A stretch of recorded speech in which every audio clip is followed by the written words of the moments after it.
recorded. Anything you say will be heard as well, so people are looking and listening, just FYI.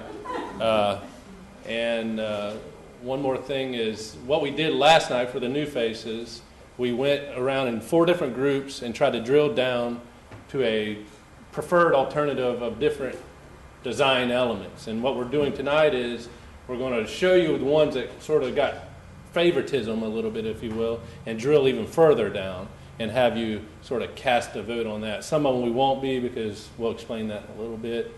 But other than that. Well, let's talk a little bit about, for newcomers, about really just the scope of work here, what we're trying to do. This is, it's a public space design workshop. This will lead to a public space design guide. The purpose of this guide is not to pick any specific trash can, street light, etc. It is a direction. So when our friends at the county they have their task with, hey, we're going to redo this street, we need to add landscape, we need to add benches, we need to add street trees, and everything else that you see up here. They can go to the guide and say, this is the direction the community wants to go. So they can make a decision based on both the very quantitative side of things as well as the qualitative. Certain materials, preferences about how things are used, where they're used. We've gathered all of that, and last night, as a way of drilling down, and the example I used was, imagine you're trying to pick a street light. Okay, there are millions of choices, or so it seems. How on earth is somebody supposed to even have a clue where to begin with this process? So we want somebody to be able to say, okay, I got it. We want a more traditional light. It needs to be not too tall. It needs to point down. It needs to be turtle friendly, that sort of thing. So this is a process of narrowing it down. We use the visual preference survey, which last night we did 2 different versions of it. We'll go through the first one here in a second, and that was sort of a quick thing. And then we sat down and discussed everything you see in these boards, and got input and came up with favorites. And tonight we're going to, Sean said we're going to vote on it. And by the way, we didn't introduce ourselves. Right. I am Mark Schnell Urban Design. These gentlemen are all from Rand Professional Group. Let them introduce themselves. Sean Fountain. Marty Child, Rand Professional Group. Kevin White. And then also just a thanks to TDC. This is a project of the TDC, and therefore also the Board of County Commissioners for making all this happen.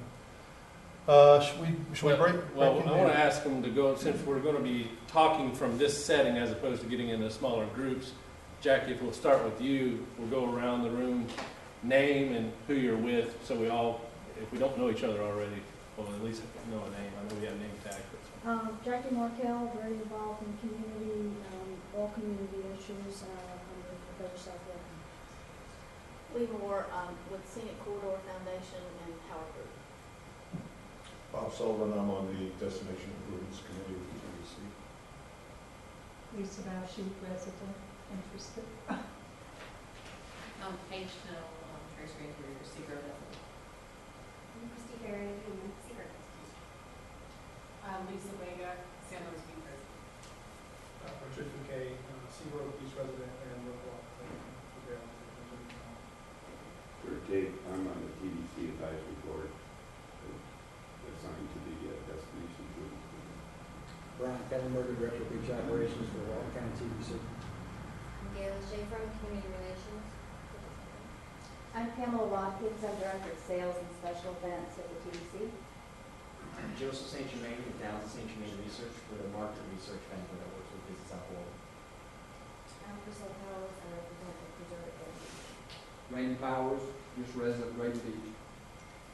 Ken Lloyd, Scenic Corridor Foundation. Vivian Shamble, Walton County Planning Community, Work with Communities. Mac Irvin, Walton County Planning. Karen Marshall, 30 Local Properties, Brooklyn Advisory Board, and the Destination Improvement TDC.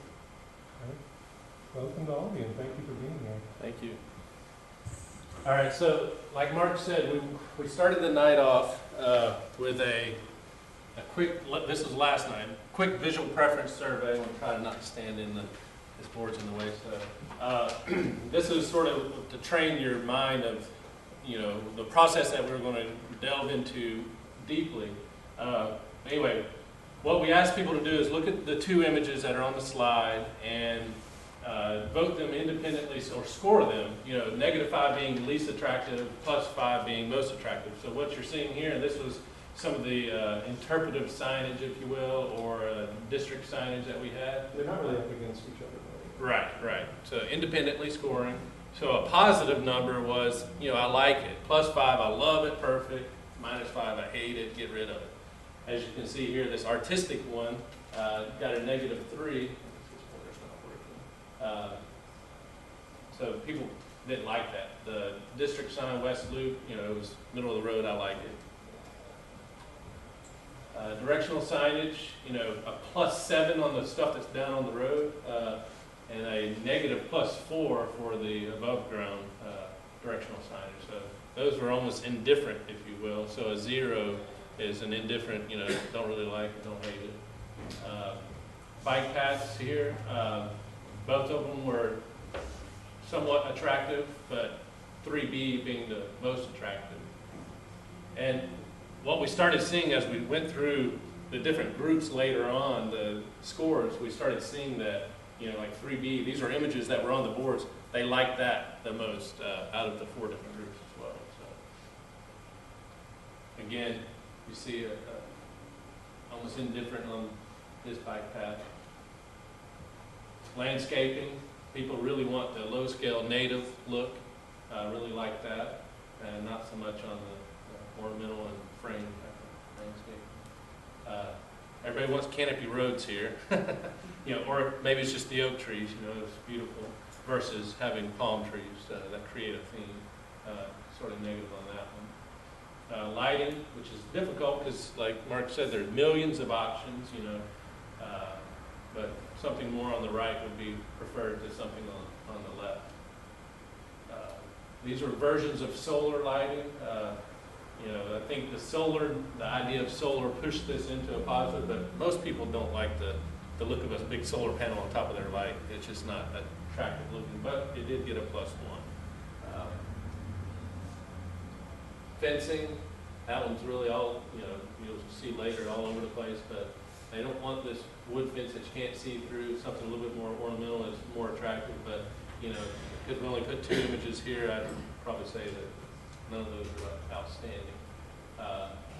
Some more fencing here. Probably the picket fence got the highest score. Benches, the modern concrete one here with the little tabs on there to keep the skateboarders off of it, got a 0. Of all the scores, it got a 0, which leaves us, designers thinking of like, man, what are they, completely indifferent on it. So do we include it or not include it? My goodness, we like to see the pluses because that's something that maybe tells us what you're like. And last year we had trash receptacles, both positive on these, and again, you'll see, I think actually 12B here probably got the most votes of it, and so it's one of them that you'll be voting on tonight. But so is 12A, and they're both positive. So, yes, Brian? Are these scores averages or medians or what? Average. We just did a simple average, so that we have the data, and in the design guide, a lot of this backup data is going to be in there. We can present it different ways and see if it comes out different if we do a different type of average on it. So with that, I think what we'll do is go to the boards now, and we're going to start with site furnishings just because we found out last night that one took the longest. So let's go ahead and get that one out of the way. I know the agenda had us going a different way first, but Mark's going to walk us through the boards. Each of these boards have sub-elements, if you will, under them. So you'll see a lot of the tabs, but I'll let Mark explain. So there's really isn't a science to this before I break into it. Some of these categories we're not going to talk much about because what we discovered is that it wasn't easy to come to a pure winner. And that's okay. This is an art, not a science. So we're going to start off with 2 categories. that garnered a lot of scratching of the head. One would be memorials, and the other would be civic art. So we're not going to even vote on it, but I'll tell you some of what we learned about them. In terms of memorials, people didn't see it as a huge priority in terms of this is a TDC project. It's not really a brand builder. It's not really about the image of this place. If you were to have a memorial, you might name a bridge. You might use a bench. You might do something pretty subtle. So that was, I think, the overwhelming thing was, well, it's not, I love this one, or I love Iwo Jima Memorial, or something like that. It was, it's something that might be, if you were to do something along that lines, you commission somebody for a specific site, and it would be done a certain way. As with a lot of what we're seeing up here, people want to be very contextual to this place. So, not just generic, but very contextual.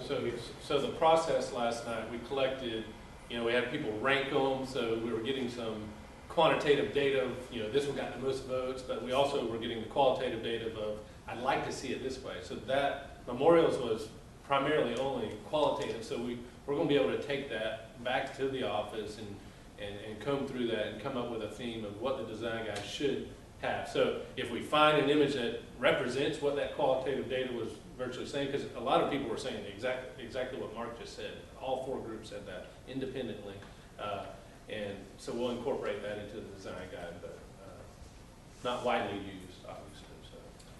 Likewise for civic art, I think the reaction was very positive to civic art. I think people would like to see civic art. But in terms of judging, do you like the love versus the end of World War II kiss? People weren't prepared to make that judgment. But what we learned was people wanted to be, again, contextual. Might have to do with the history here, or the ocean, the Gulf of Mexico, the water. Might have something to do with the flora and the fauna here. And so I think people were definitely on board, wanted, but very site specific, and mostly I think people wanted to represent this place and do something interesting for this place. So, again, we're not going to vote. We're not going to narrow down if you want one versus the other. But we heard things like interactive. We want that it would be great for the art to be something. Think of the Chicago Dean where people interact with it. So that's where we're going to leave that one. Do you have any other thoughts on that? Now we're going to get into the ones that we are indeed going to bring all of you up here and vote on.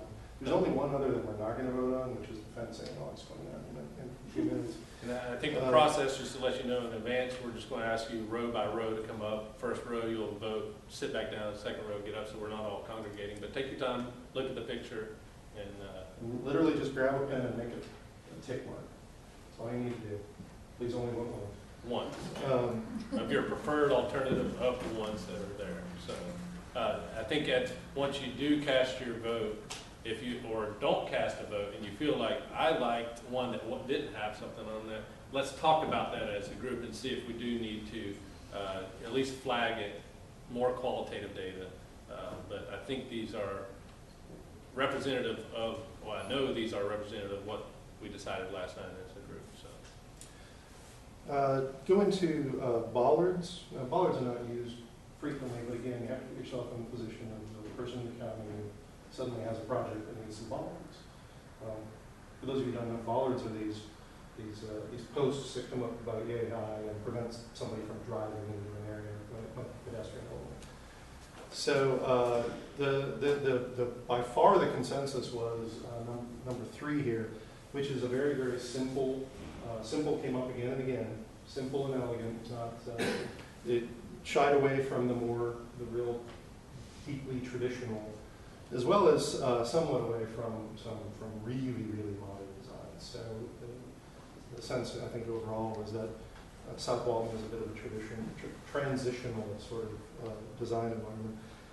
This one was very popular because it had light, and it was very simple, and of course people just really, it's a bollard, people wanted it to be functional. So not a lot of, did not garner a lot of discussion in general. Some of these topics did by far, but bollards were not a big one. Excuse me a minute. Yes. I'd just like to point out, I think it was important that some of us, me included, looked at that lighted bollard as a street lighting implement rather than having tall light poles because of turtles Yeah. and close Keep to it the low, water, yeah. things like that. So Absolutely. that really, in my mind, was street lighting along where the ocean is. Yeah.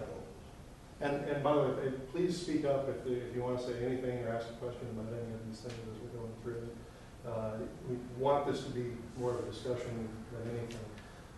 And later on, we'll have a chance to go through your. I think if we consider anything with lighting in it, I think we need to consider how bright the light is, so that we're not contributing to any kind of light pollution, especially in the environmental areas. Because I know there was a big discussion on the bike path going over Western Lake in our committee about to have lighting, not to have lighting, and keeping it low was preferable. Yeah, and I'll talk more about lighting down there at the end, but the themes there were very much about downlight, low, not tall and over a wide spread area, bring them down, just shine down, maybe use a few more of them rather than trying to cover a giant area with one. Those were absolutely the things that came out of this. Ash receptacles, again, this is not something that anybody spent much time thinking about, but the ones that came up were number 9 and number 11. Basically, they're sort of a necessary evil. So what do you want out of them? One was, one of the thoughts that came up was that it is indeed a good idea to try to combine them with a trash can. So it's more efficient, it kills two birds with one stone. Yeah, because the guy taking the trash out is also the guy that's going to have to probably empty the cigarette ash receptacle. So, and if you don't make a decision on that, and it is in the design, and it's not in the design guide, then you do need one for some instance. You could end up with a number 8, the plastic one that no one likes at all. They're like, get rid of that, but no preference. We'll just buy the cheapest one. So this gives you an idea of like what a preference would be if you were to have. Now, a little more discussion happened with something like bike racks. This was the question, it ranged from something that's sort of whimsical and shaped like a shark or a fish, all the way down to, just the classic ones you'll see in, say, Seaside or something, the metal ones. And of course, functionality is a big part of it, but there was an interest on everybody's part. I think the consensus favorite was the brand new TDC bike racks. And I think what was liked about them is again, it's simple. What came up again and again was some of these elements don't need to stand out. We just want it to be a nice background element that contributes, but is not necessarily a showpiece. And I think that was generally the feeling with something like a bike rack. There was some interest in something like this. I think that was where people felt this number 3 could have a little more fun with it. The idea of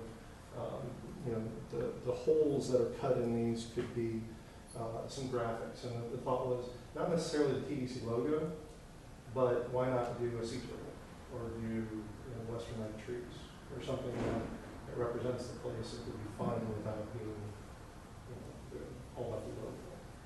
Yeah, because heaven forbid you change your logo in 5 years and you still have those bike racks there that I thought still that was one of the really interesting discussions I thought last night was this idea that logos change. We've seen it change. Maybe sometimes we don't want to have logos on these things. Maybe we need something a little more just about the area rather than about certain organizations.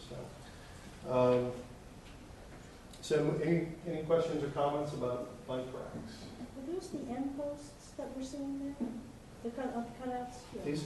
No, you actually, pull your tire up to those and you put the chain through the hole that's cut in. Okay.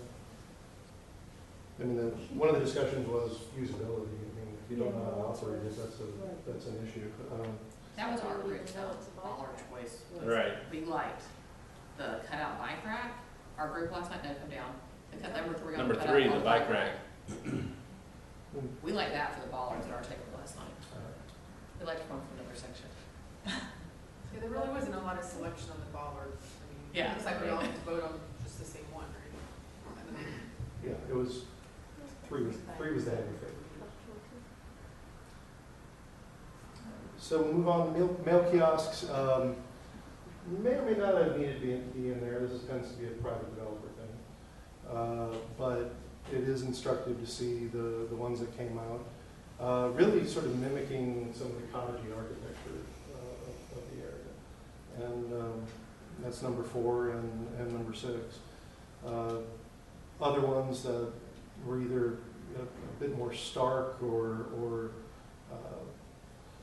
you know, maybe not appropriate for this region, fell by the wayside. So really just, you know, again, this may not make the cut in the book, actually. We may not even include Right. it. I mean, So it may turn into, we are talking with the folks with the planning department, and if, you know, we talked about it at the kickoff meeting, to give some teeth to this design guide, some of the references to some of this stuff might need to be incorporated into the land development code so that it does get used, or maybe influences what the private developers do. So, which are, they're putting mail kiosk out there, but if they do it, what do we want it to look like? And tell them, you know, kind of keep it in that theme, if you will. That is a potential, but that was not necessarily the goal of this project, so it may very well not be in the design guide. this is more about public, Right. public land. Right. Any thoughts on that? Informational kiosk. This is another one that the main reaction was, we're not doing those. You know, they have been used in the past, and in fact, I would say by and large, there was not any desire from the groups to start using them. That's not to say there aren't places where information could be presented, and hence number 4 was the overwhelming favor. The thought with number 4, which if it's a little tiny thing up there, it's much smaller and it just has some printed information on the side, but that it could be used for uses such as covering utility boxes, these equipment, and it could be more attractive. And that one in the picture actually is the control box on a street that has a lockable door that the utility guy can get into.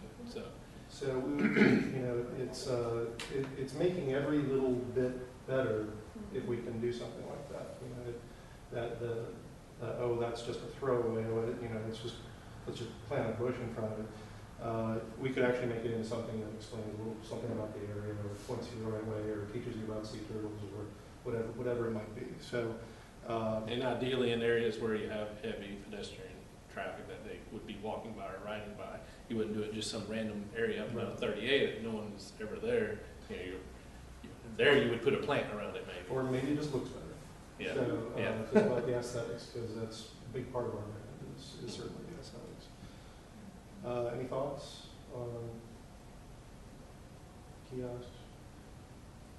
We were hearing straight from the TDC people that that's not in the plan. I agree with just having them for the sake of sticking them out somewhere. I don't think it's necessary. But I love, you know, aesthetically improving things that may already be there, and why not provide information while you're doing it? I think that's a fantastic. And if it could be something that is sort of identifiable with South Walton, you know, I'll give you an example. Water Sound Origins, the little lighthouse type things that St. Joe came to the design review board with a signage plan, and they talked about eliminating those. And you would not believe the reaction from just the design review board members. Oh, I love that. I mean, you know, people do. They get attached and they identify the place with that type of thing. So I think if you saw those throughout, not every everywhere in every single utility box at the time, but. I think it was little pieces of civic art, you know, they can absolutely, you know, the way that, you know, the obelisk is associated with seaside or something, it's on a smaller scale, it's, yeah, those are important people, and they do help sort of define what. I'm sorry, I didn't come last night, and I was at a senior meeting at Commissioner Meadows' office right before this, it's still going on.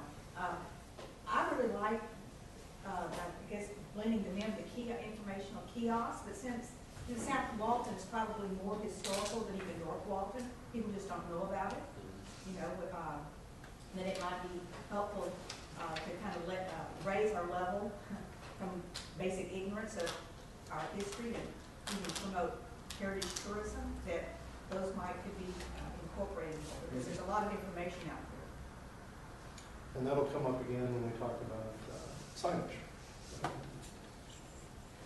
So next one down, tables. This is one of those challenging ones, was even find one everybody could agree on. This one fell into the category that a number of these did. People really gravitated to the natural materials, especially the wood. And realistically, that might be a wood substitute, might be a composite or something like that. But they like the look, they like the feel, and very much they were drawn to the warmth of it.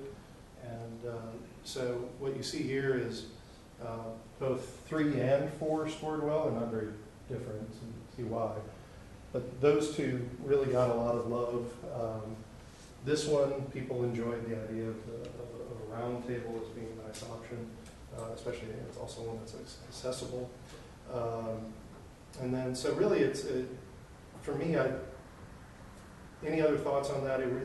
The red table there, not thinking red, don't think color, appropriate color, is more of the traditional look of a, you know, if you're going to have a classic picnic table in certain settings.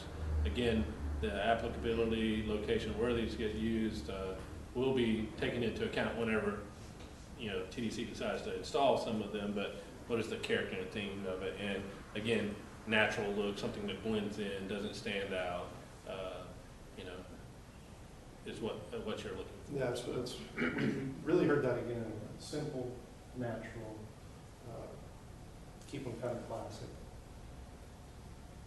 Anybody want to talk about it? Question? I was say, are they going to be permanently cemented in the ground so they don't blow away?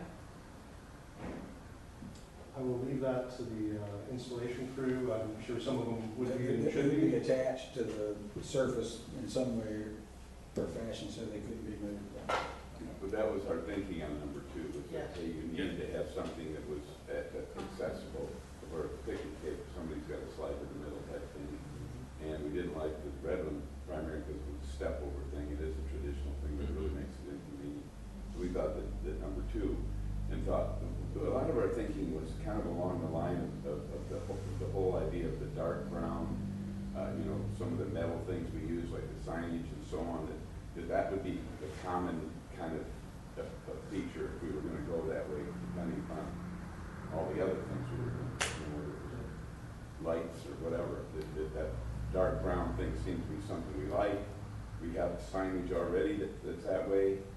Do we want to change our signs again? I think we all don't want to change some of those signs again. So that was kind of where our head was going on a lot of these things, that to try to keep a common theme. Back here. Was the state park plan, since this area is dominated by state parks, was there not only signs, but their picnic bench design and looked into? Because I know they have a manual about a foot thick on, you know, how everything should be done. And there's I know like at the remote Eastern Lake site, they've got picnic benches, and I think they're firmly attached. No, we didn't. I mean, you may have missed the introduction. This is just general direction. So we can't. The number of benches and tables out there is astronomical. So we're trying to get it down to the characteristics, and in some cases where we feel really confident about an actual look.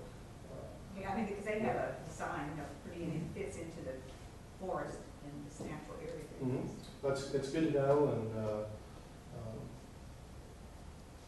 hopefully.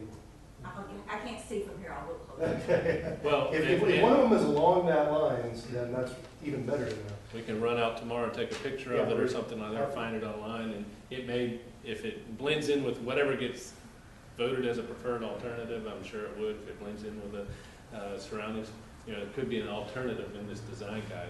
This design guide's a tool chest for them to look at and say, okay, well, if we're picking out of a spec book to spec out some tables, it needs to be, you know, let's flip to the section that looks like what this design guide is telling me to look at.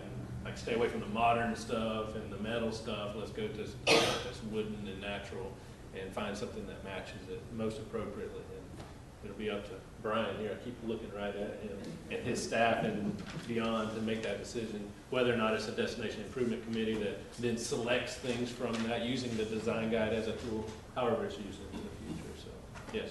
But just a general question, I spoke of the national park tables, and so my question is, are we seeking like one identifiable table, and like Blackwell, we're gonna have like a few, so they can adapt contingent on the context in which they're gonna be. And as you know, a more urban street is gonna be, you're not gonna put a national park bench on an urban street, you know, so it's gonna have a little bit of criteria there for multiple situations, or are we gonna try to just do one to kind of blanket the whole group? I don't think the plan is one, by any means. It is, you know, to go back to the, you know, the streetlight example, there might be different streetlights for different parts of, even of the community. And that's part of the discussion that we had and will have, but some are more appropriate in some locations than others. So we want to just, in the giant catalog of possibilities, narrow it down to. I think we spent a lot of time identifying what we didn't like. Yeah, and Right. that's actually a giant part of this. And you'll see even where we didn't get 3 really good choices, like in fencing, we did eliminate a whole lot of stuff. So that's very valuable. But no, I think it really needs to be context sensitive, and you know, it's a little bit frustrating because I want to pick the real one. I want to pick the final one, you know, and for different places and different uses. But this is all about a direction. That's where we are with it. Tree grates and pits. First, I need to explain my group. I didn't explain one of them very well. The overwhelming interest was in this one. I'll let you describe it. Marty, I may have Marty come up and talk about it. But number 6 here, just to let you know, you're probably looking at it, whenever you walk up and look at it, it'll look like concrete. But I'll have Marty, because he's super familiar with the material, what it is, Right. Explain it to you guys. Yeah, what we had done here with this tree grate in number 6, it's a material called Adapave, and what that is it's an aggregate. It's kind of like little stones, and it's interesting. It actually gets poured into the space for the tree grate, kind of like you would concrete. But the way it's designed is it's very porous, and so oxygen, you know, getting to the tree roots, and water, it kind of runs right through it. And the way it's designed, though, is the way they pour it in, is as it's closer to the tree trunk, the thickness of this material thins out so that as the trunk of the tree starts to expand, it will kind of pop away the little pebbles as it needs to, so it doesn't constrict the growth of the tree. And the nice thing about it is it makes the walkable space on the sidewalk, it increases it, because a lot of times with things like tree grates, or if you've just got an open natural area, if you're in a pedestrian area, you're not going to walk through that. But what we've done with the Adapave, we've used it in applications where we had a lot of heavy pedestrian traffic, because you can literally walk, you know, it's all flush with the sidewalk, so you can walk right over the surface of where the Adapave is. And it's also, if you want to add things like irrigation or uplights, you put those in before you put the Adapave in, and it all pours flush so that you can have uplights and things like that, and there's no obstruction. So it's not a lot of times you'll see on sidewalk applications where they do uplights and they're above ground and it can become a tripping hazard. Well, this, you can put in these lights and the LED lights that don't get hot on the surface so you can, walk right over them. And anyway, it's turned out to be a real attractive choice, not only for adding the walkability, but it also, you can get it in different colors and there's flexibility there. And there's almost virtually no maintenance to it. So cities like it because it's very easy to take care of. So that was a very popular choice, and now that you know more about it, that may be your vote. And we weren't trying to sell it, we're just saying it because it probably looks like poured concrete here, and you're like, man, I don't want that. So it's porous, put a water hose on it, and water goes right through it. And keep in mind, Just like tree grates are for your slightly more urban town center type of environments where either the sidewalk is narrow or you're going to have so many people out that they're going to be kicking the mulch out from the bottom of the tree and tripping and whatever else. This is a way to have a more urban location for trees. So the other ones were just of interest. People like the pattern and the words, but those were not as popular as this idea of this porous material. Any thoughts on tree grates? Any questions? What's the cost of number 6 compared to the metal grates? About the same. About the same? $50 a square foot, correct? Yeah, about $50 a square foot installed in it. So it comes out, when you calculate it, it's about the same cost for tree grate versus ADAPAVE. Thank you, Mark. And in a lot of locations, I mean, this is, at best we get what I call small town urban around here. So there would be some locations where this would be appropriate, but in a lot of locations you would simply have the trees either in what's known as the tree lawn, which is that space between the curb and the sidewalk, or the edge of the pavement and the sidewalk, or in specific planting areas. And they're simply going to have mulch at the base of the trees. They're not going to have a hard surface like this. But in cases where it comes up, again, we need a method to the madness of deciding how to narrow down those choices. Trash receptacles. This one, I think, really fell into once again, the category of simple. Natural materials like wood, and almost a don't overthink it. It needs to be attractive, it needs to be wood, it needs to be very simple. The real overwhelming favorite was 8, and that scored well in the slides up here. These two were also considered good. There are pluses and minuses to having a hole on the top versus a cover over it. But the major thing that we wanted to, the major finding was that people wanted to keep it very, very simple and I think also last night, Tony mentioned to make sure that it's animal proof. yeah, and then there are a bunch of very, very practical things which, regarding that, we want to keep all of that in mind. Some of this is sort of little more on the aesthetic side in a lot of cases. We do indeed hope that the selections will be extremely functional. That's definitely important. So Brian, just to let you know, number 5 here, your trash cans on the beach, everyone understood that that's probably your best solution for the beach. So we're not saying this trash can is the one that should replace that on the beach. So, in that application, it's a special application. We're thinking off the sand in other areas, public spaces, not the beach. This right now functions super well for the TDC and them cleaning up. I think as I heard last night, you guys are making a few changes, like this sign above it's going away, the lid's changing a little bit, and whenever it flips up, there'll be, thanks for keeping our beaches clean or something like that, as a sign underneath it, but it's hidden whenever it's closed. So it's going to be a little bit more attractive than what it is now. Our group mentioned recycling as well. And I think that's why some of 2 and then 3 was on there, because those are indicative of recycling option as well. Question number 2, are they okay to be out in the open with the rain that we have here? I mean, are there holes in the bottom that's going to drain? Yeah, I mean, it's, unless you're in the Nevada desert, it rains everywhere and they're used everywhere. We've talked about that in our group B as well. It's easy enough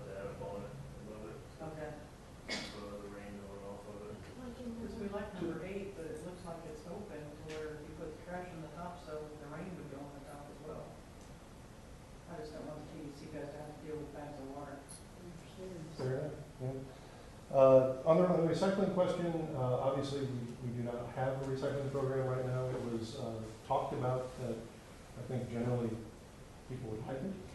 It was not a referendum on whether we should or should not have it. When the day comes, I think the support that I heard was absolutely we want the public to have that as an option. And I'm sorry, did y'all discuss, I know Brian's heard me say this before, were possible to get those trash bags off the beach and put them at the beginning of the accesses so that one get the trash trucks off the beach where they can be and have them instead going by the beginnings of the accesses rather than driving on the beach, or that if people are going to use trash cans, they'll use it, 50 steps up at the beginning of the access or on the way out versus. It wasn't part of the discussions I was part of. I don't know if you want to speak to just the practicalities of. That's something me and Brendan have discussed before. I mean, there's just some practicality issues with it. Last year we pulled 600 tons of garbage off the beach. People use the garbage cans on the beach. I understand the point. Get traffic off the beach, mainly truck traffic. Another part of that problem is most of our beach accesses don't have parking at the top of them. It makes it very problematic, with that respect. But we have discussed it before. I think in this right now context, we're talking about trash cans for the multi-use path areas along 38 Scenic Golf Path.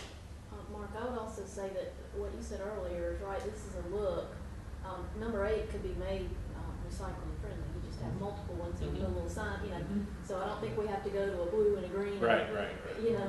Just to recycle. You can do something to keep the rain out too. So I think the look is more important. Yeah, we wanted, last time we talked about number 2, the blue-green, saying have those the wood color, right? Not blue and green and silver and whatnot. And what we find is there's always a caveat. I like this one better. And there's a lot of that. And that's why we asked that question on the online survey, which a lot of you guys took, of like materials that you prefer and some words that you see as most appropriate, representative of South Walton. It was natural, quiet, low key kind of thing. I like wood, and I like some concrete. I think it was second, but wood was overwhelmingly the number 1. So that's why we're seeing a lot of that. So it's reinforcing, again, drilling down. And some of you might be sitting there going, well, duh, of course everybody here wants it to be wood and natural, but we need the data. We need to be able to say, look, 78% of you said you want this. That's going to help. It's going to help because we have the backup. So like number 8 looks to me like it's made out of teak. Would we consider doing that in a composite Probably. for cost? Yeah. Yeah, it would be definitely a recommended composite. Get a very Wood similar. grain to it. Okay. Yeah, it'll last a lot longer. So in the same vein as recycling, here's another thing we don't currently have, but hopefully will. Shelters and bus stops. Okay, so we're not currently having, obviously, a transit system, but maybe we will one day. So what will they look like? They're updating that transit study right now, right? If it's needed. So Yes. we'll know soon enough. So we, on the positive side, we're saying what would they look like if we had them? I would say opinions varied. I think the most popular came out to being something like number 3 as something simple that represents more or less the cottagey style. There was definitely some love for a little bit of Some flair to it, a little swoopiness, a little more artistic flair to it, and then at least one group had some love for the seaside shelter that sits right there. It's not really a bus stop, but it certainly could be. Lots of people use that as a place to get out of the rain. So that again, I think goes back to people liked the simple things that reflect what you see here. They like the metal roof and the simple columns and again, practical measures, practical issues came up. You want to be out of the wind, you want to be out of the rain, you want a place to sit. But not a huge consensus on that, so I'll be interested in seeing what everybody likes. One thing the Destination Improvement Committee talked about was having park benches along the bike path. And if we did, then we needed to have some of them covered in case it rained, and then we needed to have garbage, and then we needed to have a place to put a cigarette butts, so it all ties in together. And, you know, I spent a lot of time talking about and creating walkable communities. That's been in the plans here since the trust plan. That's a big deal. Well, it's tough to be a pedestrian in a place where you can't sit, you're in the sun or the rain the whole time. There's nowhere to throw away the drink that you have. So if we really want to create that place that trust plan and lots of other plans have talked about for all these years, we have to get on it. We have to start having these things as part of it. So hopefully this can be a step towards that. Benches, little all over the place on it.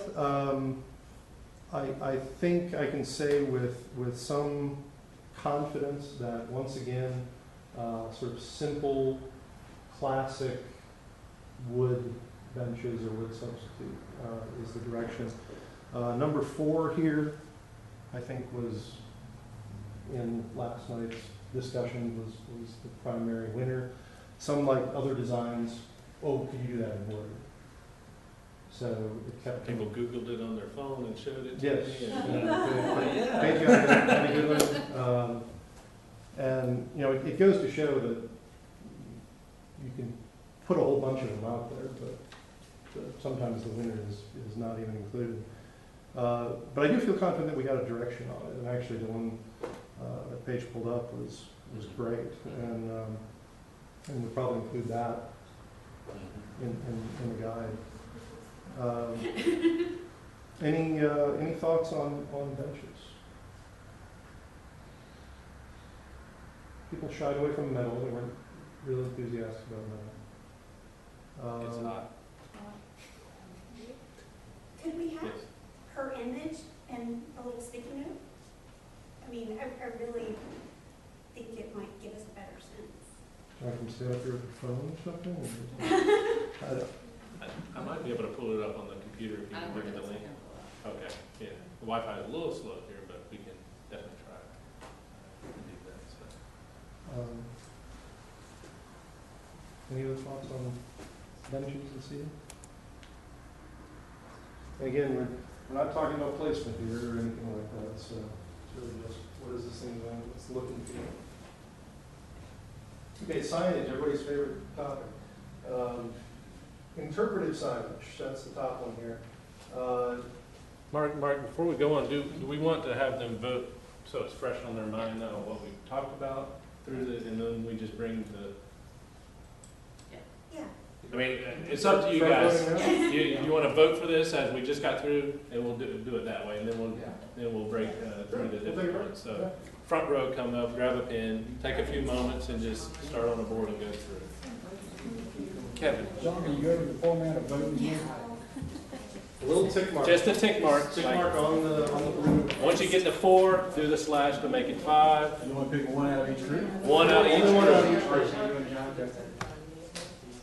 I don't know. We probably have to put the Wi-Fi password in. Do you remember what it is? On the door, I forget. Lisa's right there. Do you know it? Like that, over here.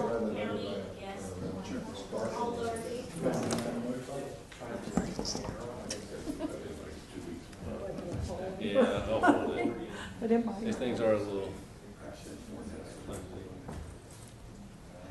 We're connected. Did you find the guest one? So we're connected to it, yeah. Yeah, you're connected. Good, see if it'll come. Sean, this one is on a trash can? Yes. It clips onto the side of the trash can. That's dual purpose.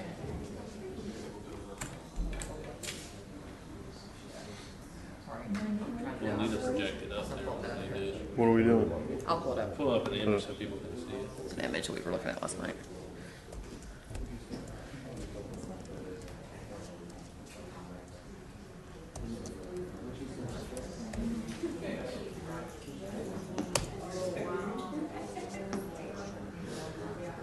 Who's that? Should we hold off on voting for the benches until the? Oh, that's right. Smith and Hawken. It's kind of that look, About yeah. 12 But we months. would, well, we would probably do the positive. I don't know if it's more fast. We'll wait for the next. Yeah. I want to see your Is it up there? bench, because I may like yours a whole lot. Yeah. Slowly. Let's hold off.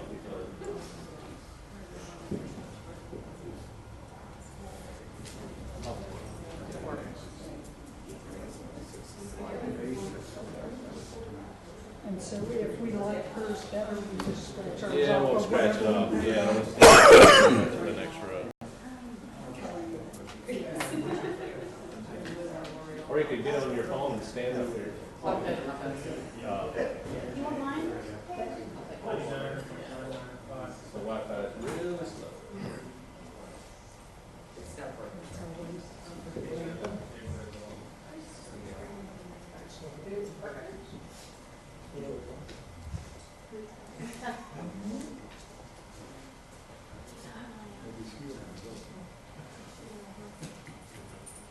Did it come up? No. No. Church.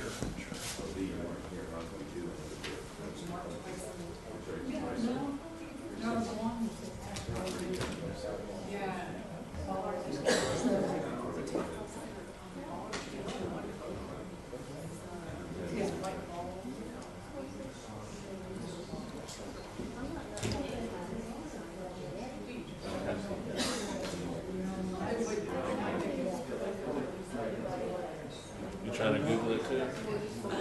Yeah, I know exactly what. Okay, yeah, come first, well, the first row, we're pulling up the other bench right now to, Where's the list? right here. And scratch out your, okay, you did both? It's like Smith and Hawken set. There you go. Yeah, any, Line. I probably pick a different design, but I like the all look.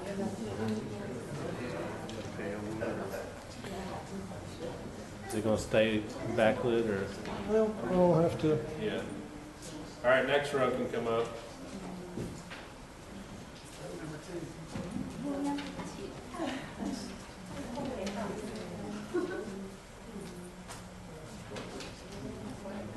I'm glad you explained that. Add a page. Concrete ditch. Yeah. It looks concrete in the, It it's hard to, does. there's no other way to take a picture of it.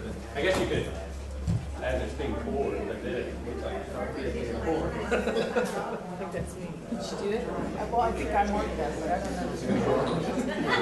We'll find out. I'm sure. Just gotta keep touching it. Keep touching it. When you get the benches, look at the table over here.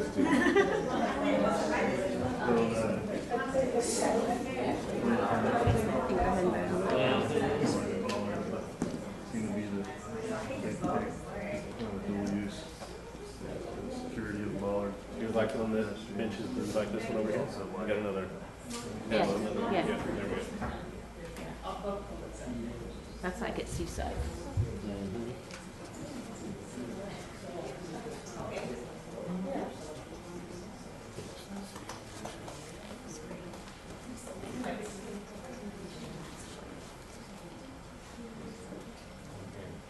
I'm sorry. I missed out on first grade. Uh-oh.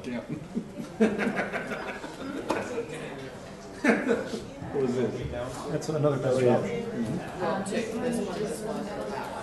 Versus what's up there. Again, it's lip stylistic too, so any of these could be wood. I just like I like the idea of no back.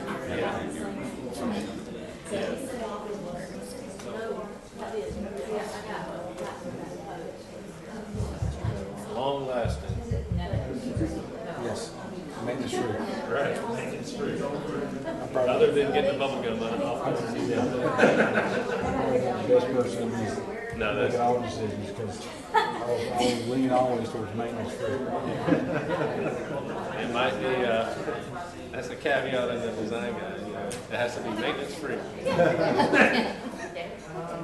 It's funny, we were discussing this last night. And,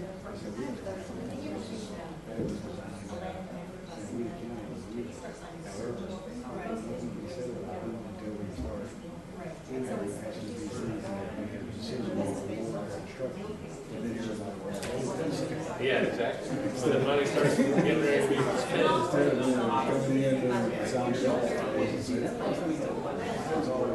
We're fixing to end the contract for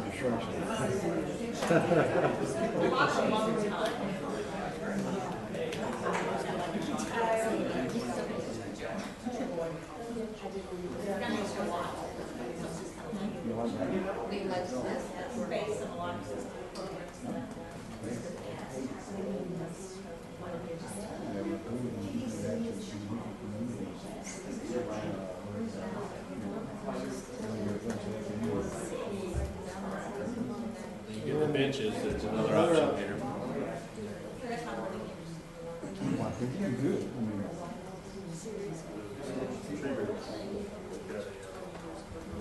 Frame that goes around them, it supports them up, so there's actually some construction that does, like the seaside, we get oaks, we get little bollards protecting the oaks from the market.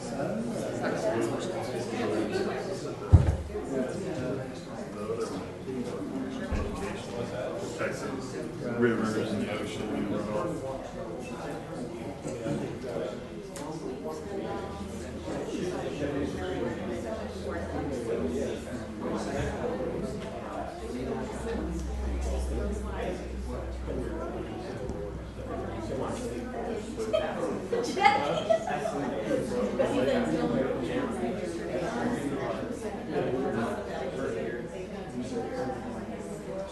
Third row can come up now, if you haven't already, or the rest of the people.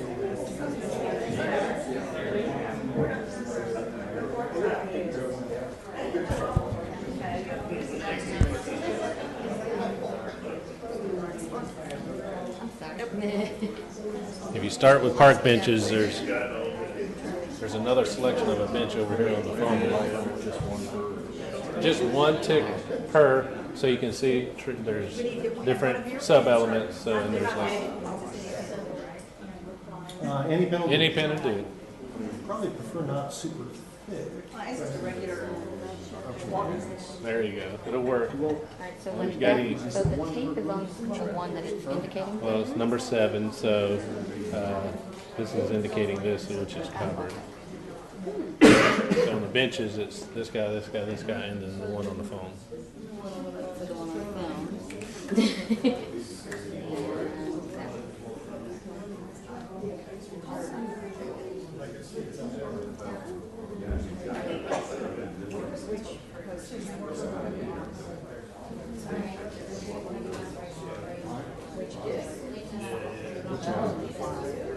That's okay. We can, yeah.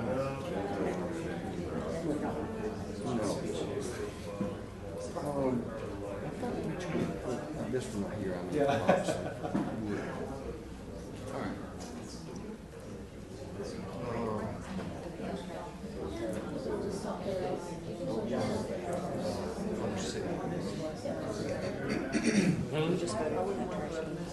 Okay, fine, yeah. Right, because you see the other ones. Yeah, exactly.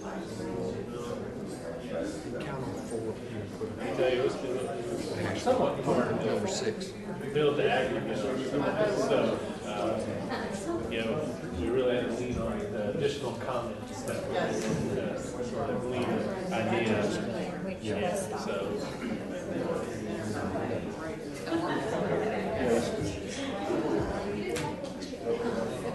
On the bench, don't forget to look down at the other option. Yep.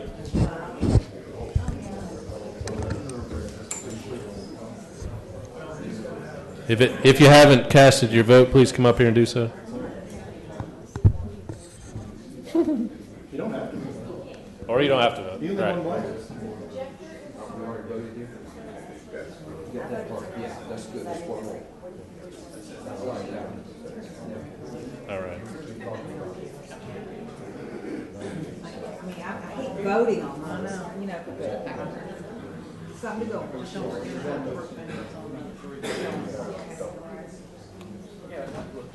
Just so you know, I mean, some of these pictures are very similar, so it's a style. There are going to be alternatives for a lot of these in the design guide. Something of this, not this specific picture. Like I said, I don't really see You're not, what I'm. you're not picking this. Like I see, I don't see like what I saw necessarily as. Right, the part. We're going to take that in, right, we're going to take that into consideration, but you don't have to move. Yeah.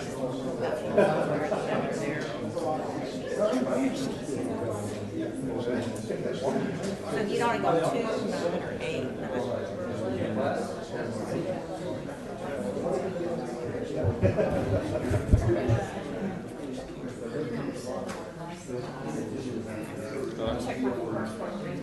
Let's bring the,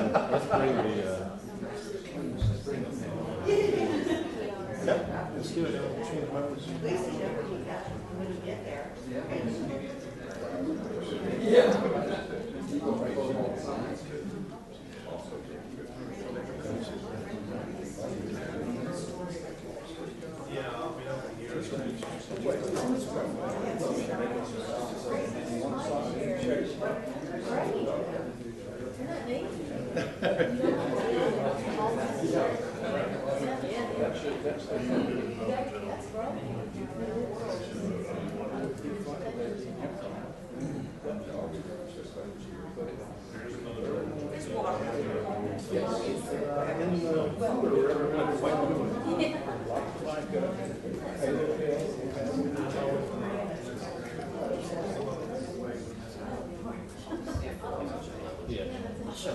all right.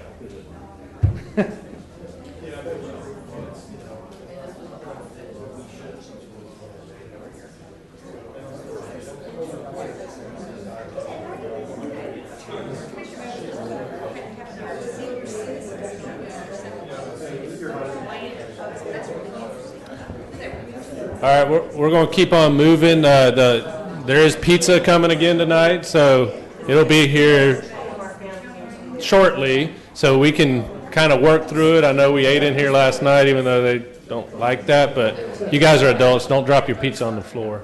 There is one thing I did forget to mention. There's been a request along the whole way of like, I need a way to dump my thoughts to you guys, consultants, so on all these topics. So if everybody liked that Survey Monkey survey, that's a good way to do it. It'll be anonymous. I want to create another one. It's open-ended questions, basically for each of these design elements, and maybe for each of the sub-elements, I'll say, give me your thoughts. If we didn't capture it through this workshop, if you feel like we're missing something, so we'll create that link. We'll give it to the folks at TDC. We'll publish it through the county website. I'll put it on all these Facebook pages that I'll get Jackie to blast it out like repetitively. We'll keep it open for 2 or 3 weeks and get the information as we move forward before we go to a draft design guide. So it's just another avenue for you to give me all your thoughts that you may have on that. And with that, you could say, hey, I found an image. Can I email it to you? If you got an image of some specific one, like Paige had on her phone, by all means, you can email it to me, and we'll take it into consideration. So you'll send that out to us? We will send that out. It'll be a link similar to the last one. So, and I figure I'll have that ready probably next week when I'm back in the office, and we'll blast that out for everyone. Are we doing pizza again? We are doing pizza again. Okay. So I just, you weren't listening as well. So. I just told them that. Okay, you did? Okay, yeah, sure. Okay, no. I was busy doing that. All right, so fencing. Let's talk about fencing. So fencing was, it's very dependent on where it goes. And so we, short of breaking it down anymore, I will talk about how people broke it down. But what you see here, I think we're not really even going to vote on it. That's sort of the decision that we came to.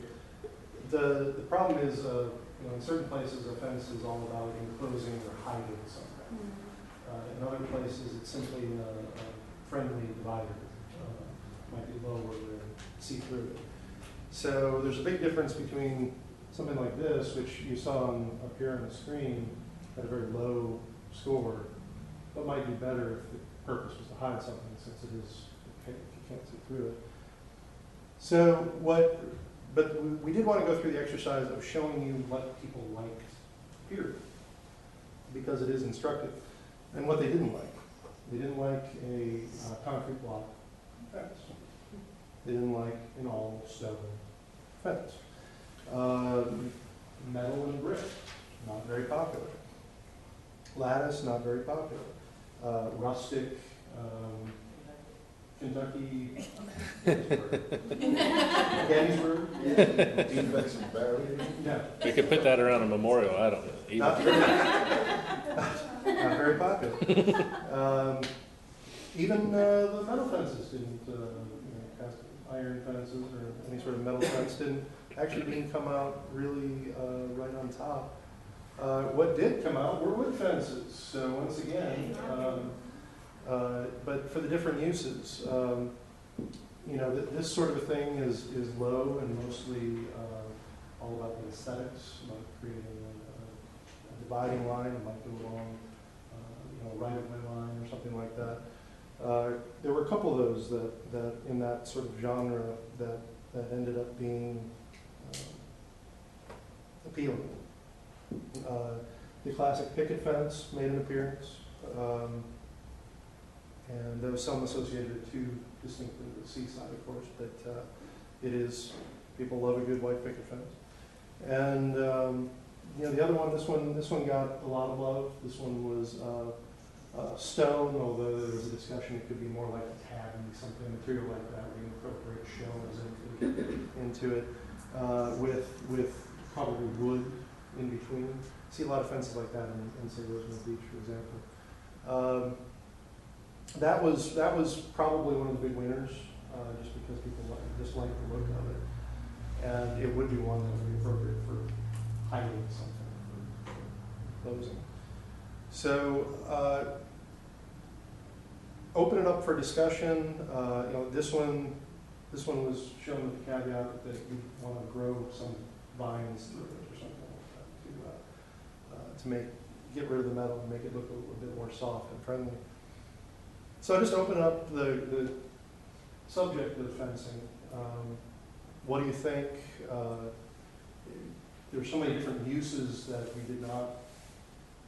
we're not going to break it down into use, but we did, like I said, we did find out what people like versus what people don't like. Well, I think the general thing is that fences must be made out of wood. Mm-hmm. They may have anchor stones and things, but wood fences are what people want. They don't want hideaway fences. They want rail fences, picket fence. From the stone perspective, I'm not a fan of it here. It reminds me of metropolitan Atlanta or Metro Atlanta. The suburbs, it reminds me of the mountains. Things like, or a real ranchy western feel. I like what you said about something lighter with stone, with shell. That works.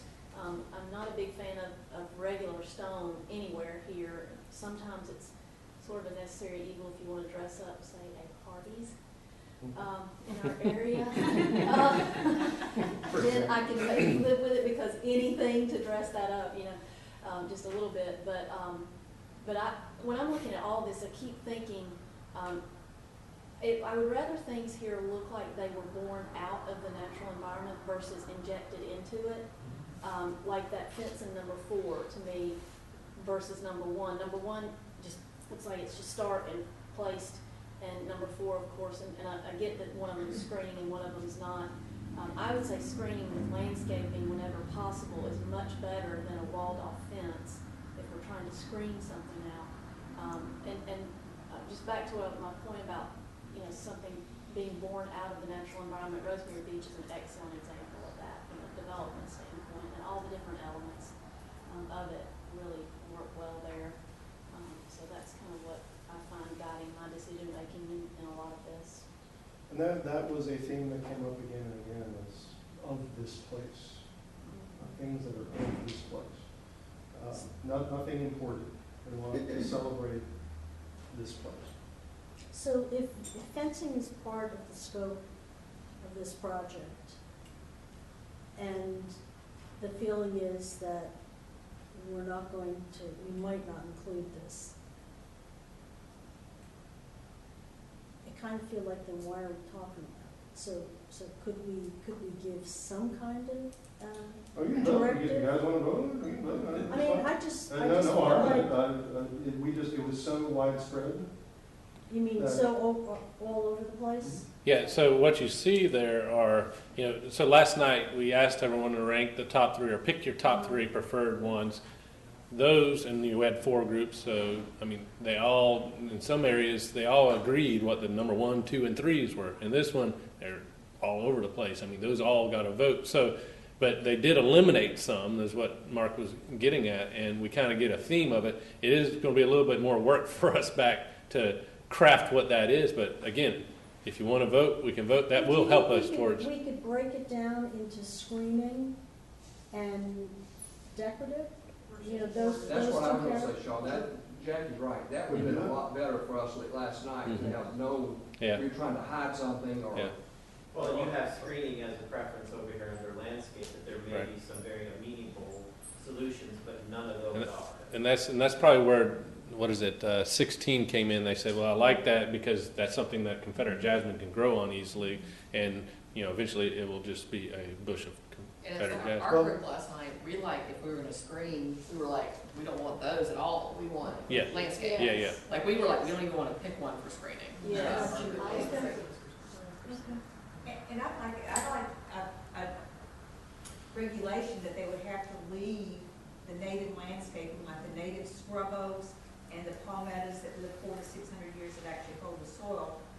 But they could not put in a fence that would destroy that native landscape. Like, let's say prominence now, if they would have left, they're going to maybe have to come back and put a fence, but if they would have left more native landscaping, they would have a natural buffer space. Natural buffer. Yeah. If you go down 30A from 395 on the east end towards Rosemary Beach, the nicest places are where the native plants, you don't see a fence, they provide a barrier. There could be a fence there, you don't know it, but what you see is a plant, not a fence.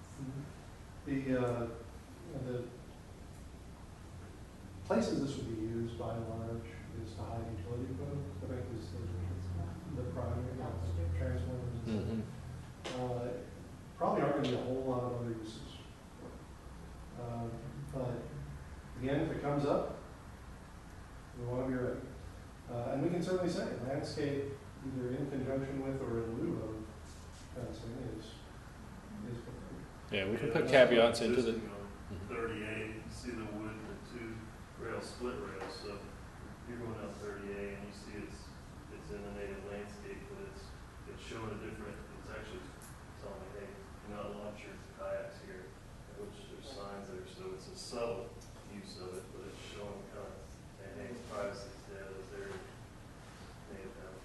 Well, please feel free to vote on it. What I would say is the ones that are opaque and tall are we're trying to hide something fences, and all the rest of them are for other uses. Feel free. Can we change number 6 from stone to like coquina stone? Yeah, I mean, I would, you can assume it would be, a different. There wasn't much love for just regular old stone. That one got closest. An interesting thing is that stone is not native to Northwest Florida. There are no stones here. So, I mean, number one, you're going to have to import your stone fence, and it doesn't reflect the area. So why would we want to do that? I think we already said that we don't. We don't. This is the asterisk. This is the but. Everyone liked this, but I don't think people like that. Just a mix of material, so it's not just this bland. It's not, people were attracted to the mix of the solid piers with the wood. So that would be a great option. And that's noted over there, noted up here. We will definitely say that. I think that's a tough one, because I think that should be included, because fencing is you know, this is maybe one element where we should have multiple criteria for context and function, because it is so broad. But if you don't give them a guideline, they'll put a chain link fence and. Like I said, consider it done, please vote on it, just pick it up. And that's hiding something, that's not. So those are two things. Well, and can I just reiterate and make sure I understand it? This design guide is not, the original intent is not to become a zoning Correct. guideline. It is a First Development Council public space only guide. And so you could start to feel about the next development, the next resort, the next whatever, with a metal fence, with a stone fence. That is not what we're talking about. No. They can use it as a reference guide if you ever do update the LDC, you know. We're talking about things, places designed and installed and constructed by the county, for the county, for the public. That would include facilities like this, it would include the rights of way, it would include parks, beach accesses. Mark, before we leave fencing, one other point, and I wanted to ask Lee Moore and Jackie this. The fencing that's hiding something there across the street from the general store, I'm at 83 and 38. 283. That's how, 283, sorry, thank you. And how do y'all think, what do y'all think about that? I mean, they put Sawyer Art on a fence that's, I'm not sure what the material is. The fence. I don't know. Is it number one? It's kind of vinyl. It's vinyl. It's like number one, I believe. I don't like vinyl, but at the same time, you got to think about the elements here. I mean, you really do. It's just sun and the salt just eat everything up. But if you put art on that number one, you know, that's another option. But I'm not sure I like what Grayton has done. I'm still confused by it. So Lee, what do y'all, you and Jackie, what do y'all, do y'all like it or not? It's great with an asterisk, right? I think that has a place. Grayton Beach might be the place of any place. That eclectic group down there. Yeah, and the feel of that, well, currently. I say this, I see it every day, I love it. Okay. Yeah. I love it. The whole neighborhood wanted it. I mean, it was unanimous, pretty much. They wanted that agreement, so. Lee, what do you think? Yeah, I think it's a splash of it where it fits in context. Okay. All right. I wouldn't want to see it Everywhere. Right. by any stretch. Big yellow fish, you don't want to see that. I think it works there. That's always a tough call, is how much to do. Right. Yeah. And again, I think the purpose of this design guide and the way Jim Bagby envisioned it earlier, whenever he was around, was that it's a starting point, and then, you know, when you get into or close to some of these communities, say Grayton, and it's in a public space, and you got these fencing up there, you know, they can interface with the TDC or whoever's in the county and say, can we add our own flair to it? And there's a process of which that goes, you go through and that gets approved, and then, you know, so not everybody's going to like it, but there's enough people that did that made it happen, and so that's what you have is that artwork in Grayton on a fence. So interpretive signage, move on to signage here. Interpretive signage, in case you don't know what it is the sort of thing you would see, there's an example up here next to a dune lake, and it has information either about the ecology or the history or some aspect of the area that is worth explaining. And it's usually more than, it might be a diagram that has quite a bit of text. And the intent is for you to stop, learn about the place before you move on. So This one, definitely got some love for the existing Unilink interpreter signs. People enjoyed these. Is that a bench too? I don't, it's leaning pretty far, so okay. probably not. You could lean on it probably, and rest. But this, I think this one largely just came down to which of these looks good, which one of these works for you. What sort of feedback? I mean, was there any additional feedback you'd like? Low scale, blend in. Don't put any stickers on it. Sorry, don't want your logo on our interpreted signage. Please no sponsors. If you were to put a logo, do something similar to what you did with the bike rack. Etch it in there so it sort of blends in. You don't see it until you really come up on it. Make it for what its purpose is to tell people about the environment or the flora and fauna that they're looking at. So can I ask you a question about the logo? Yes, ma'am. Does it have to be on every single thing that the county, I mean, I understand that you're trying to blend and how that works. I just feel like that sign. Well, we like to put it on there so people know who sponsor it, pay for it. Right. It does help bring awareness. We do look at each item and figure out the appropriate size, what we feel is the appropriate size. And definitely that could easily morph into, does it need it or not? I'll have to defer my question to our brand. Ambassador? No, our brand protector. I guess I would just like to put that concept in the mix that, we've got it on the water towers, we've got it on, and it's. It's probably, from just a straight tactical research consumer standpoint, it's probably our greatest weakness.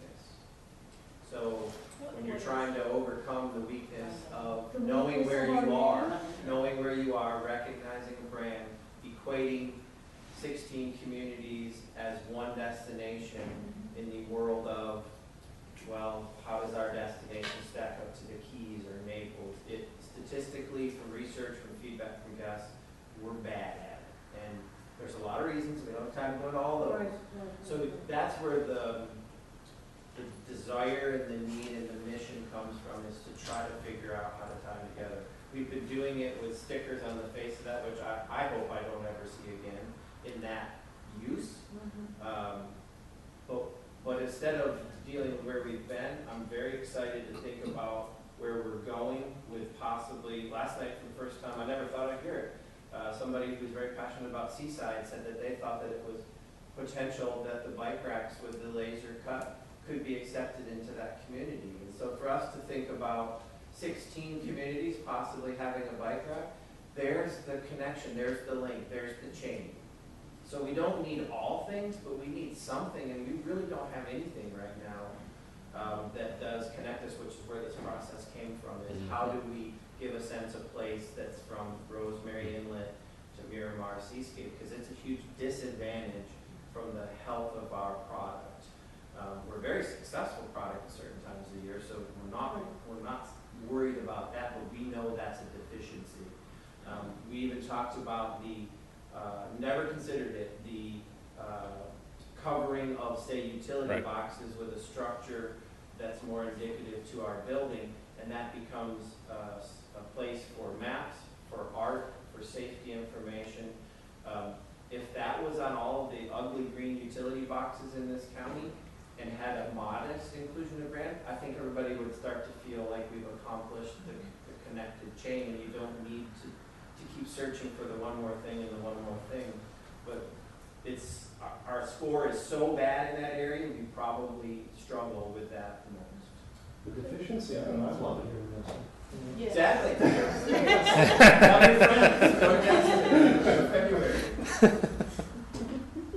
Back then. I just want to say I have a concern. If the general consensus of the room is to select 9 or 10, we have 7 more lakes that we're hoping to put number 1 on. I mean, we've already got the design concept, the information, the content, and everything ready to go. We're just waiting for them to be made. Right, Brian? That is correct, Mary Lou. Okay. Well, one is up there. Right, but if everybody selects number 10 and we go Yeah. away from number 1, we've got five signs already in But place. keep in mind, this is future improvements. It might not just be the lakes. Renovations, but, we'll have those next 7 signs at a marketing department before the next DI improvement meeting, and we'll take a look at them, and then we'll probably massage them some more, and they'll be in place before this guideline is probably published. And those signs are made out of metal, which work very well on the coastal dune lakes. I think maybe the wood would work everywhere else. I just don't want everybody to select 9 or 10 and do away with number 1. When I've been working for 7 years, signs on all the lakes. She's gonna watch it. Are you I'll go. gonna watch it take online? You know, I can't promise that every one of these sub-elements, the interpretive signage, for instance, are gonna have options in this design guide, but there are gonna be some, this is a perfect example. We already know, you guys are ordering more, putting them in there. It is an acceptable option. It may be in the design guide as an acceptable one in the way that you're using it now, but in other areas, maybe something of this nature would also fit. So it's not the same thing everywhere. So it sort of fits in the area, it's the natural wood, that's the theme that we're getting. The styles can be a little bit different, so there could be options. I think real quick story that our table had a good discussion on is the large number 10. It'd be really great for telling a single story because it's just such a powerful, natural, inspiring piece. Probably wouldn't take the information that's on the Dune Lake signage that has to be varied and a lot of text heavy. It may not work very well. And so you're someplace you're going to need something just to carry a lot. That has too much on it, arguably. Right. But I think you're going to need some variety. I agree. I just don't think that we should have all the signs look like number 1. I think the coastal dune lake sign should look like 1 and the rest should look like 9 or 10. I think a lot of people would agree with you. Yes. So when we vote for 1, Yes, that's my concern. or we Well, vote for I 2? think if you like all future ones, again, they're not going away. Okay. No, but what I'm saying is if that's one category, interpretive signage, we've got 3 choices there, and we have 1 vote, and we want. But last night we discussed it all over notes on that, so like, that's what, I think that's like, to me, it's like, a lot of us sat here last night and had lots of discussion, took lots of notes, and then tonight, if you didn't come last night, it's kind of confusing because you're just putting a mark. Right. That's what I feel like I'm hearing, because all of us were here last night, so a lot of us not really making An notes. attitude or a theme, Yes. but not to pick an element. It's not a specific design. Okay. Yeah, I mean, This isn't the final say-so either, because we do have a lot, as I said, qualitative data that we haven't been able to go through that we collected last night. Okay. And then we're gonna get more through the Survey Monkey process So again. whichever one wins, you have your 2 backups. Yes, So and it it's could not be like- a variation, so this design guide may incorporate that, especially if this qualitative data that I'm talking about, your opinions weigh heavily on it, and if it's heard very loudly, like you're mentioning right now, these are variations, so Yeah, we're, again, it's an art, not a science, we can show through. yes, yes. well, I think in signage, you'd have more of a family of signs Sure. versus, Yes. like, Yes. I love that wooden number 10, but that wouldn't work for number 12, the beach signage, because it's too low and horizontal. And so it's almost, but number 9 might work for number 12 application and might be really wonderful out there and blend in and look kind of natural, but still yet people notice it, because you want people to notice the safety information and all that Right. jazz, the rules. So it's like, I agree, it's like you need a different, it's a family of signs, and they are different for each application. But it would be nice if there was some elements that tied them all together, maybe not.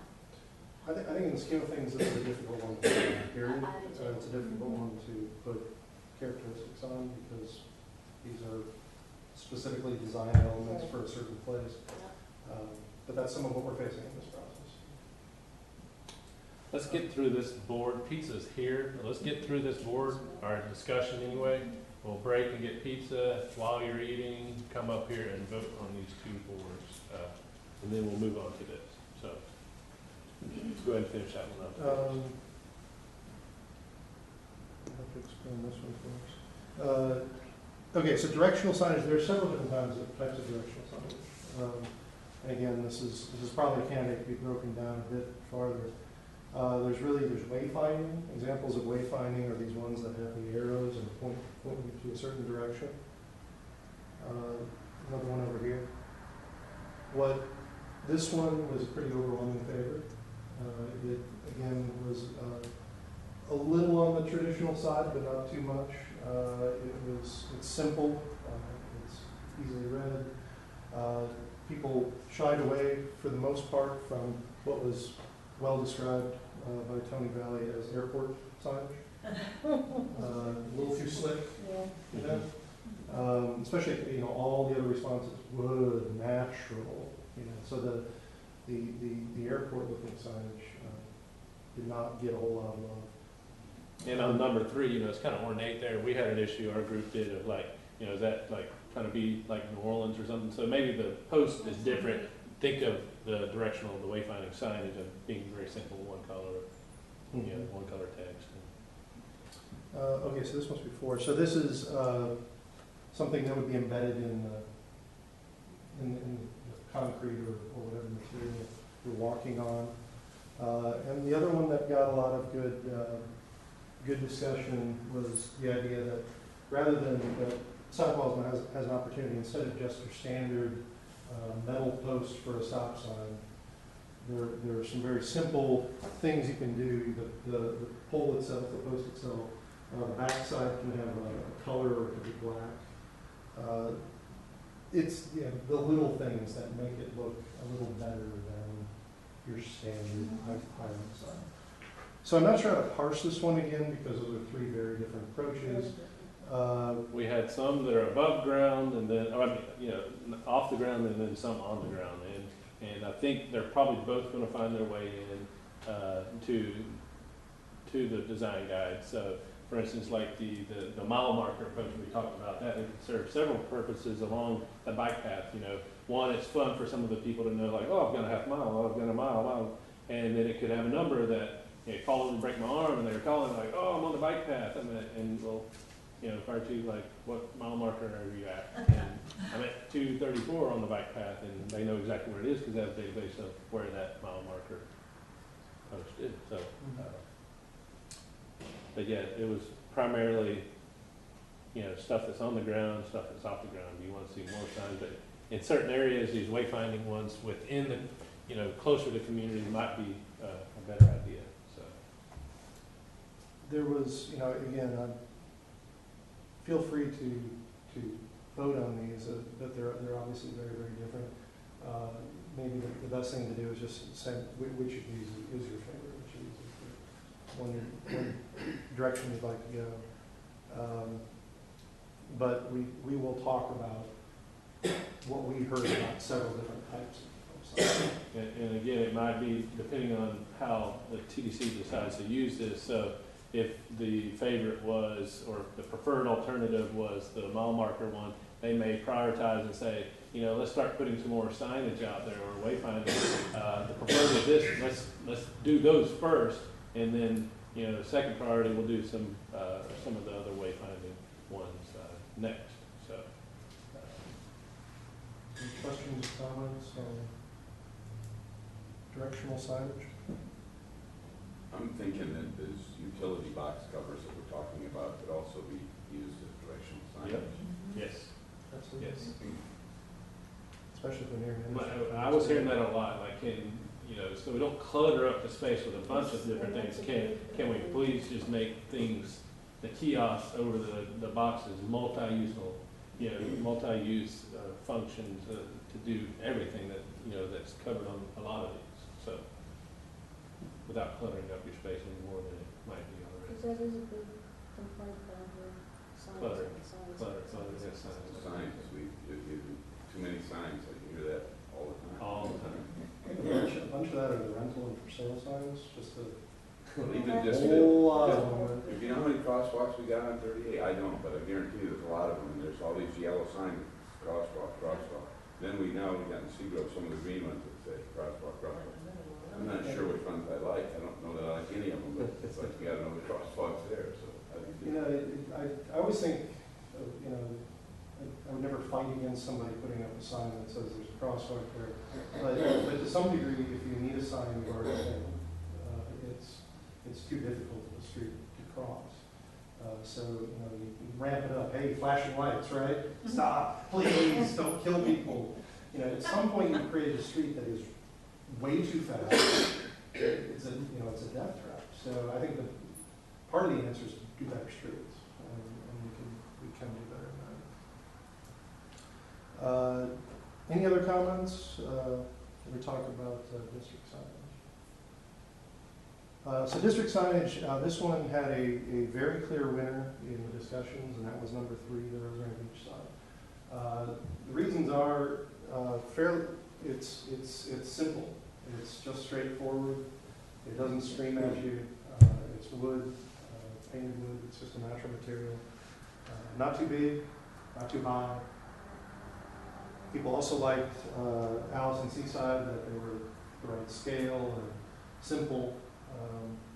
But by far, Rosemary Beach was the big winner in the discussions. I think the others were described as fussy and too ornate.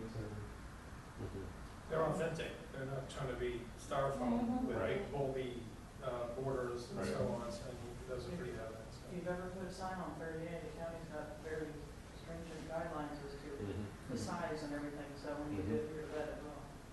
Now, one of the things that came up in the online survey, which is something that I've been very interested in, is there was some thought that if you were to allow the non-branded communities, exclude Seaside and Rosemary, et cetera, Sandestin, the rest of them who currently either don't have an identity or sort of do. Brigham Beach has a sign, right?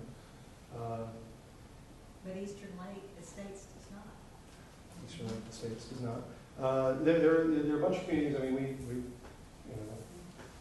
Peggy and I brought up the question: could we create one for Seagrove? Because we like Seagrove. It has its own identity, and why not? Why shouldn't it have its own sign?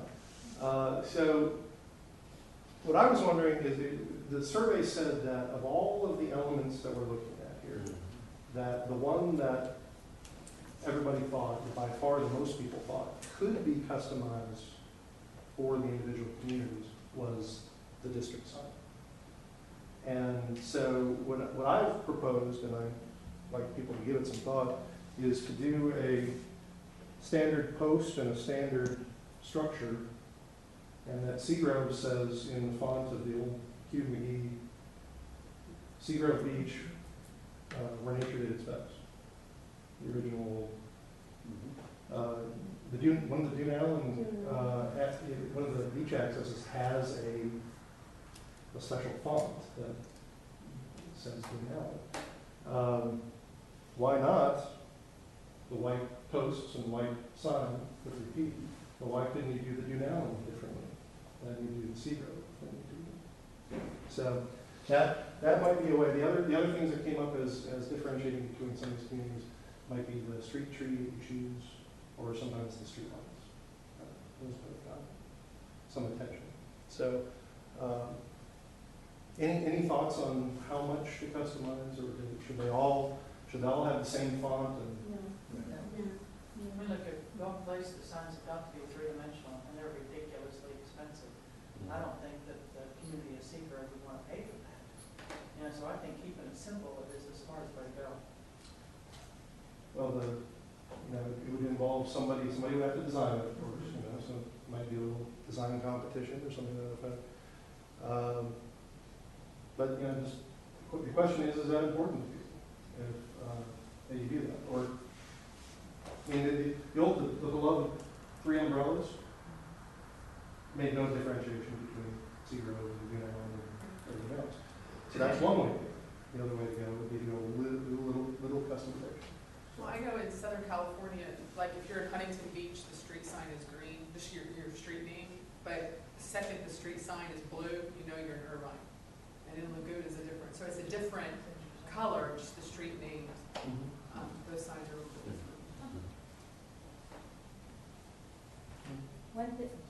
One thing that we talked about last night that we haven't talked Gulf Drive and 30A, because it seems like all of our conversation tonight is focused on 30A, so these two districts have very different feel and look. And that's, I'm glad you brought it up. You know, that was really going to come into play in the landscape discussion, which is yet to come post-pizza. It was brought up, this idea that, you know, in landscape, you know, the preview is there was overwhelming love for live oaks lining the street. In fact, there was probably nothing that garnered a higher percentage of votes than love for live oak trees along our streets. But the question came up, and it's a very good point. Well, maybe Scenic Gulf Drive should that have palm trees? Is that a place for a different light fixture?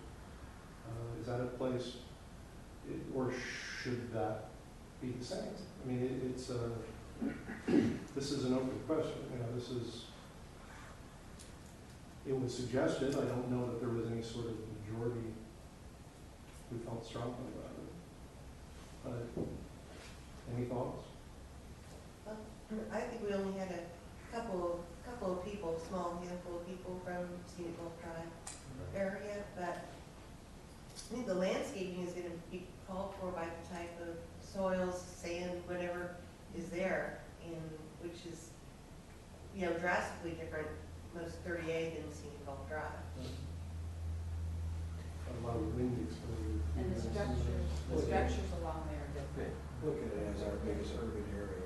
You know, Right. we have urban areas in 38, but Scenic Gulf Drive is the biggest.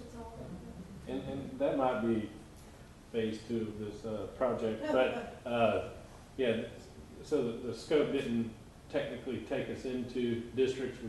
We tried to make it there because we knew Inlet Beach is completely different than, you know, Scenic Gulf Drive or 38 versus that's almost like split down the middle. Maybe there's a third district somewhere in between, you know. So you're right. We're picking out a general direction, not right. So we're going to try to, and we're going to try to add some caveats into this design guide that could then lead to that discussion within those different groups of how it would apply to there. So there are going to be some options, but there is a thin line of, like, we don't want to dilute it so much that it's then not usable back where we started from. So Scenic Gulf Drive already has some of the elements. They've got the parking and the landscape, the trees there. So they already have some sense of direction. Back to the district signage, one thought I'm having is, I really like all three of those, and they're all white with a dark font, and they're all low. They all kind of are a rectangular presentation. I almost wonder if, so that each community, if they wanted to, could maintain some distinct character. I think if you have a lot of this other stuff very consistent, a lot of these other elements, it would almost be fun to just say, okay, here's a box, you know, here's a size, and it needs to be white, and you need to have I think, except for Rosemary, those are both blue fonts. I think Rosemary might be green. And let people do, because that variation to me is really interesting between those three. And I think it would be neat to see that for all of those communities. But you have some consistency in those greater design elements. That's one possibility as well. I mean, that's basically what I'm suggesting. I'm probably doing a bad job of describing it, but the structure itself, consistent. The color, consistent. I don't even know if you have to have the structure consistent. I just mean this. You just mean it needs to be within She's saying certain 5 by 3 size. foot. Sure. It's really neat what each of them did with those signs is really neat. And it all really fits, I think. I could see our section on that talking almost, you basically wrote a lot of it just then, and showing those three signs and saying this is how they did it appropriately for their community. But sure. So that's another possibility. Just keeping within an envelope. Yeah, absolutely. I think it's a good idea. Do we want to cover crosswalks and bike paths before pizza and then let everybody vote while they? We can do that if you guys can hold out 10, 15 minutes more. Probably shouldn't take that long here, it's just 2 items. Okay, crosswalks, a lot of different styles, there's a lot going on here. Everything ranging from the color to the texture of the materials to some degree the signs that go with them. Really the ones that stood out, again, people liked a little bit of pattern, whether it was as pavers or something like this. A little bit of pattern to differentiate them. I'm a little surprised actually that ended up there, but that's the idea of just the classic, keep it simple, paint it.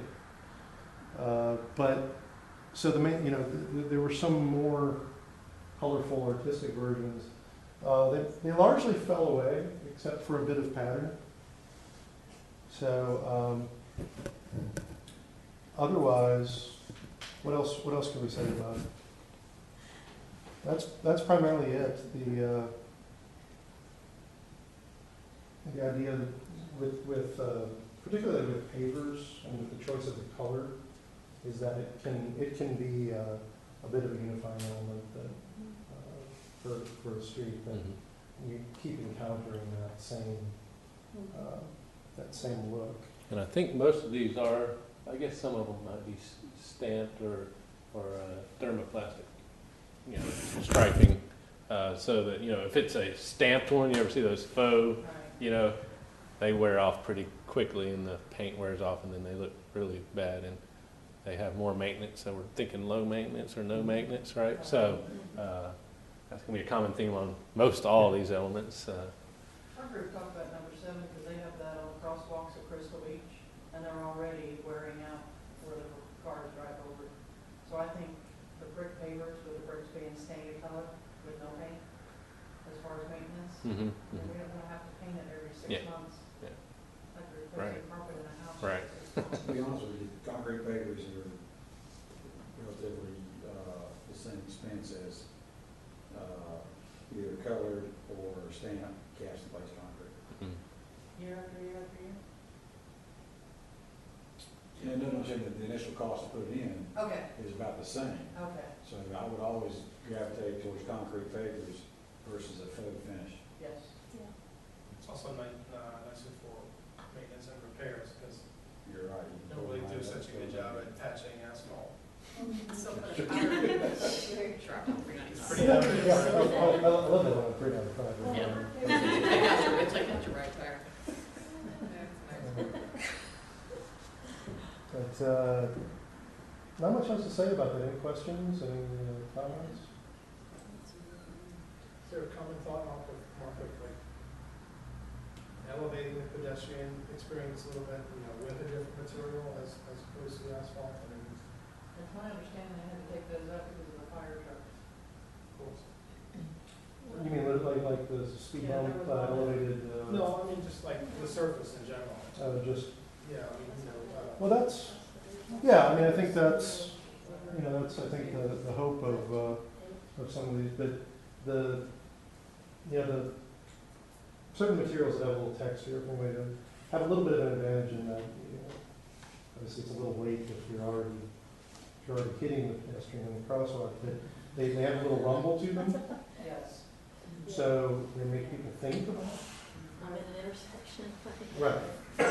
Marty can talk about that. There's a road that they designed over in Jacksonville that they put Belgian block around the traffic circle, and people they'd love to fly around there before the Belgian block was there, but now it's like you feel like your car is about to fall apart. So they do it 2 or 3 times. They slow down way before they get there. So I wouldn't say do that here necessarily because it's abrupt, but that's in a very urban setting. Right.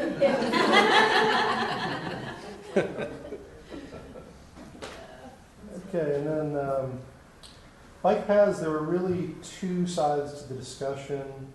One really was about bike paths similar to what we have now, which is largely, but not enough, separated from the travel lanes. It's its own thing. It's used by pedestrians, children on bikes, families, Multi-use path. non-Lance Armstrong. To use a bad example, a shamed example, but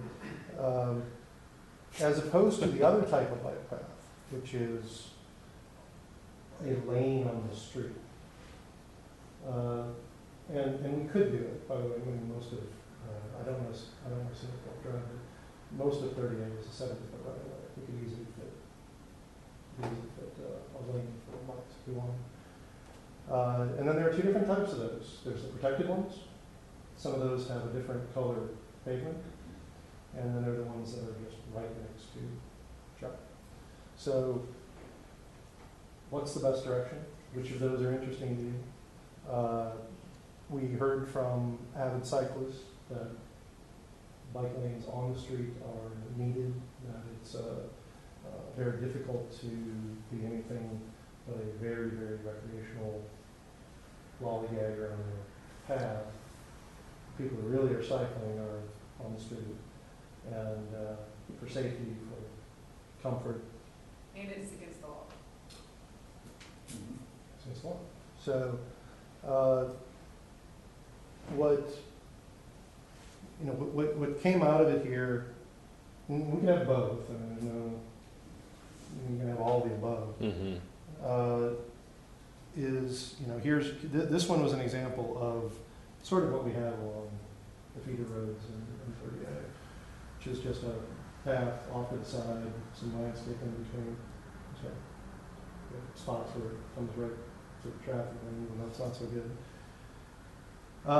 This one got a lot of love, I think, because it's beautiful, and it's the idea of sheltered by the trees, and that's something you really need to think about. And then finally, this is an example of a protected lane, not beautifully protected, by the way. It's all the things there. Could do a better job of it, but it is the idea of a bike lane that is on the street and it's a bit protected. So those were the ones that kind of came out of the discussion. And just look for your vote and your input on it. Again, not totally apples to apples, but we can get your input on it, that'd be great. So basically, 1 and 7 would be mixing the pedestrian bike traffic in one path versus. And not putting it right on against. Yeah, versus traffic. 3 would have your bike lane on the street. But that makes a bike lane on the street for a real, For a bike. real cyclist, Yes. not me. Correct. Yes. I took this as bike path, I didn't take this as bike path / walking, because it just said bike path. Right. Right. This is a thought, because I have issues with that too, living in Seabrook with pedestrians and bikes and cars. And, I mean, because we don't need cyclists doing 45 miles an hour either, if they go that fast. I mean, I'm sure Percy done this. So they have to come in and out of speed zones also, whether they do or not, or whether they want to. But, so if they have to go so fast, can they do that on Highway 98, where we have room and give them a bike lane where they can go 50 if they want? And can 38 be like more of a leisure? Does it have to be Indianapolis 500 on 38 for bicyclists? I understand it's beautiful and you're gonna drive it. You can't do that through the whole stretch of the road. There's no saying we have to add bike lanes. They can ride along traffic. That's a criteria if you can fit it all. Can we have a bike lane? Can we have a multi-use lane? Can we have a sidewalk? Can we have a tree lane? Can we have parallel parking? Can we have the lane? Eventually you run out of room, yes, and thank goodness actually, because otherwise we have this ridiculously long thing. But no, yeah, I mean, I wish we could have a transit lane and run a shuttle up and down. Well, we can. We have enough right away in most places. But I mean that's a value judgment. I don't have an answer for it. Some of it comes down to street design. We've talked about street design a lot. I'd like to personally talk more about street design. Attempting to do it. I mean, we can't fit it all. You can't get this high-speed bike lane. You can't get the high-speed chrono. You can't get the slow lane. You can't get the sidewalk. You can't get it all in that right away. So we have to pick out what's more important for the context of. But we can have something that's much better than what we have today. Oh, we don't have sidewalks or, not even a bike path, but sidewalks that go out all the way to each of the feeder streets. Right. Right, so I'm off 393, that sidewalk stops at Santa Rosa Ridge. I can't go all the way out if I wanted to. The side of the road, there is no side of the road, right? So you cannot really ride your bike with some guy behind you in his truck texting, right? You know, you're in the middle of the road. So we have to have something on at least the feeder roads. And then on the bike paths that we have today, to me, it's a pedestrian path. It's not a bike path, it's a pedestrian path. And if we just took that and either widened it or something, but we do need, you know, when you technically by law, you can't be on that bike path if you're going over 10 miles an hour. Average biker's doing about 22 to 25.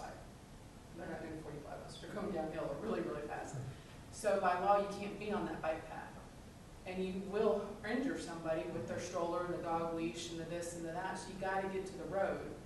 And then we all know the situation back on 30A, it's just not safe, right? So, but if you take it out to 98, then we still have to enhance everything going out the feeder roads to get you to 98. And then we have to have something like the one that's, I can't see that number, 3, that's way off the road, because now you got a car doing 55, 60, and he's texting, right? So you don't want to be up against the road, you want to be way off the road. Street design is fantastic. It's a long discussion. To editorialize a bit, I'd really like to see sidewalks on both sides of the street. I always wanted to do a photo essay of the sad pedestrians on the wrong side of 38. Who are trudging. We saw a lot of them today. I always feel bad. They're always in that ditch by the time though. Yes, sir. Yeah, well, first I qualify, I am not the 45 mile an hour bicyclist. I ride. Maybe I overshot. I love Unless you're going downhill somewhere.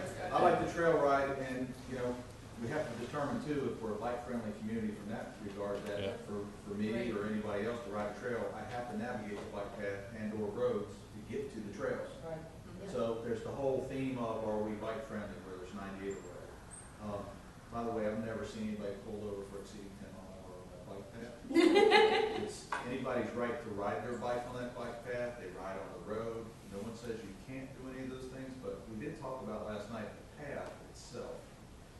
And I think I heard this lady in front of me speak about that, but we did talk about there is possibilities to improve the surface of the bike path, widen it, give it a little bit more intuitive design for some direction, so walkers have a place to walk, stroll, bikes have a place to bike, so you have a little bit of direction, a little bit of flow to it where it may work for us. So, you know, strictly the way the bike path is designed today is causing some of those issues where you have you got a lot of things converging at one time. So. But you've got a good point on being bike friendly, right?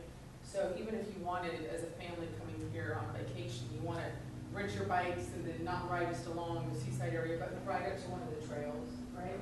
You've got to get there somehow, right? Versus loading all those, and we don't offer that today. Right. One last point about that is, one of the other things we discussed is if you do some improvements like that to that bike path, it may take some of those, they think they can go 45 on the road, off of the road, and just create a little bit better existence for everybody. Because right now, you're right, we're talking about strictly about 30A, scenic golf, but what about traversing two trails, north-south? There's opportunities there to make it more friendly for that. And that reduces traffic. And there are moments when I don't mean to be, I'm not criticizing, it was fantastic, somebody built the bike path, but I've wondered at times if they were a bit drunk when they laid it out. But the surface in some ways deplorable, yeah, and I felt unsafe. And as I've said 3 times now, I hate it when this time it was right up against the traffic lights. So doesn't feel good, it's not safe. And I think we all have to remember, this is a PBC discussion too, this is us and it's our visitors, it's about the experience. How many families come here and for the first time in ages get on a bike and a family go ride? I mean, we need to make sure that experience is fantastic. It should be one of the best things we can give them. So, and again, not to be critical, there's always room for improvement, and it's fantastic that we have it. But yeah, I think we can make some basic improvements to it. A little shade would help. Some lighting at the intersections. It's my understanding that the trail where we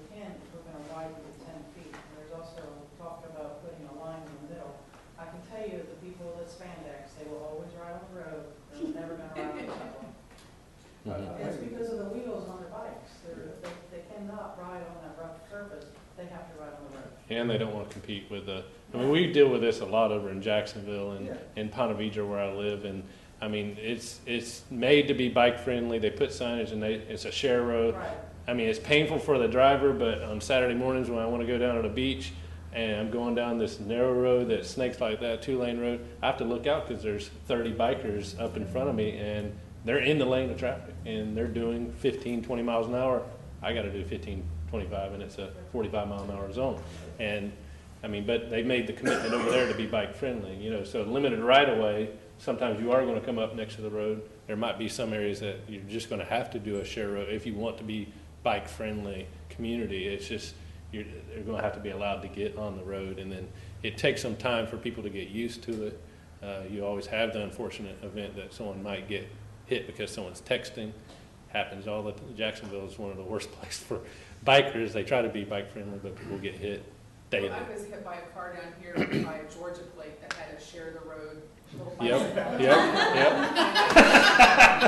Seriously? See? Doesn't matter. It doesn't matter how much you do. I was on my side going thumbs up, like thanks, buddy. They were on vacation time. They weren't thinking. So. We all know tourists occasionally check their brains before arriving. So all of our brains work a bit better. It's pizza time, and so vote please on this section behind me, and help yourself to pizza. We'll take a break. There's cheese and pepperoni, I believe, right? Yeah. So.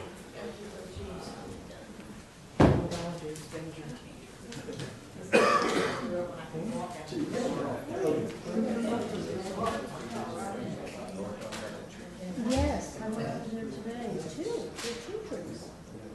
How often? Really? One of them broke off and one of them came down. That would look nice on our trail, right? I think the aspirational thing, like they take away landscaping, flat, paved. Good. I'm Cindy. Senior citizens. Senior citizens. No, I totally understand. Well, I'll have to email out a picture on this one. All of these are. Not a lot to choose from. I think it's great.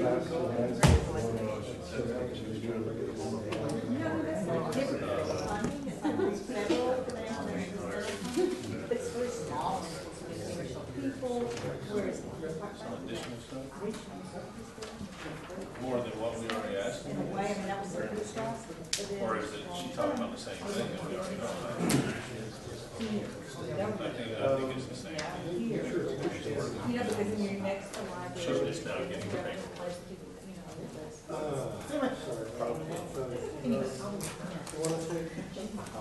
But right, the original. That's probably, she's just not, she didn't know. You have to use that anyway. Yeah, exactly. Yes. Did you read anything in the car from earlier today? I think I grabbed everything. Yes, I grabbed everything. My trash included. Anyway, that was interesting. So, there's not more just. I do that a lot. Sam's like, how do you do that? I can't do that. Meanwhile, Mom. Yeah, exactly. This is what. They have kind of. Thank you all. Yeah, because she's buzzing my phone. This is the ultimate intersection. Cars out of the pedestrian corner drive. That's called the ultimate pedestrian, bike, traffic, vehicle intersection. wonder what major cities or I cities know, have. but it takes up a lot of room, so all the roads are cut off at angles. It takes a big intersection to do that. But, so you got the bike path. So they get, this around right here, it keeps the cars separated as a stop. Maybe it's more than what we've already done. I've seen that picture before in the article. I'm saying like with Ed, we're thinking she's saying something. She's just not getting the pay for it. It may be something a couple days ago.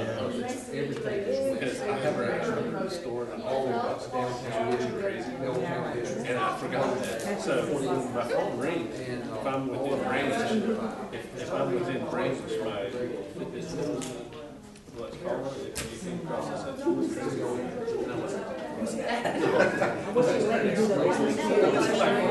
Don't answer that.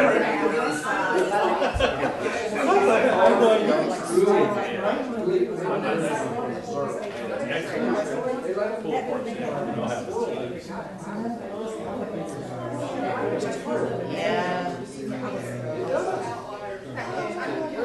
Just go to that one there, make decisions. Yes.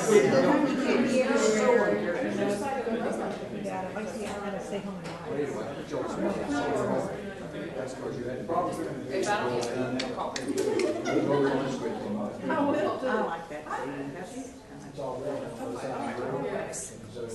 You got a bridge over.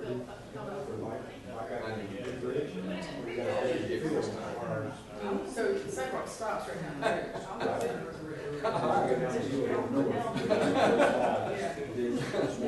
Like now, it's closing pretty quick.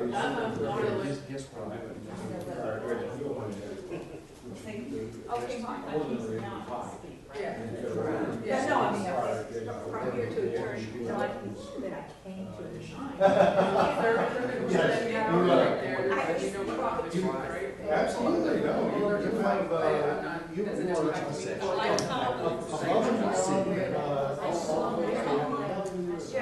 I was able to get the mayor to get me in. Because if it builds up city officials, obviously that's what you want. But apparently there's, I'm hoping I take good notes. It's a lot to cover. No, so there's the, is it called Fox Lake? That's in the bridge. So that's on Shamrose Ridge further back in. Right, I gotta go. I know there's some discussion about abandonment that goes around those lots or something. And so there's that discussion, which would impact that's what. Whatever was supposed to be, whatever all over the place, so that 15 Everything's in place now. Good.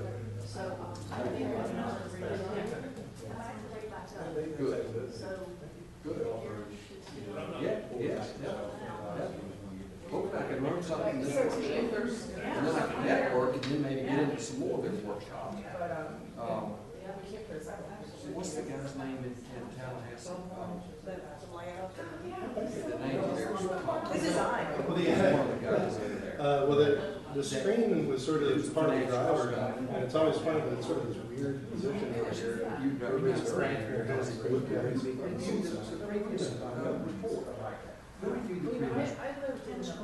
Kim's Paul. Yeah. Had another one.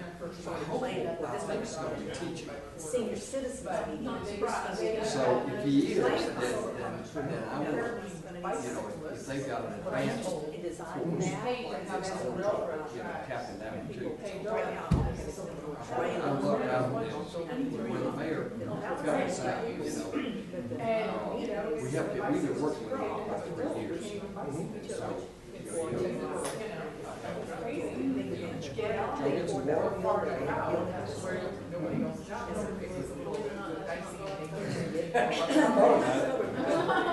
As we all are getting older, like I'm senior citizen bill, I'm like 62, I'm 62, there, you know.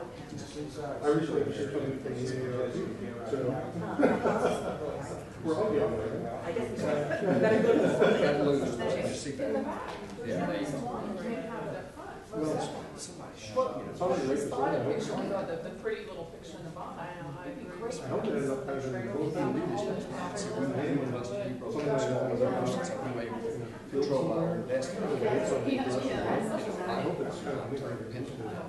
Well, that's what, at least that facility is, it's obviously, no, I said, great, you've got, they've got a bad day, per se, but otherwise, it's, But this right here, this is a more subdivision to do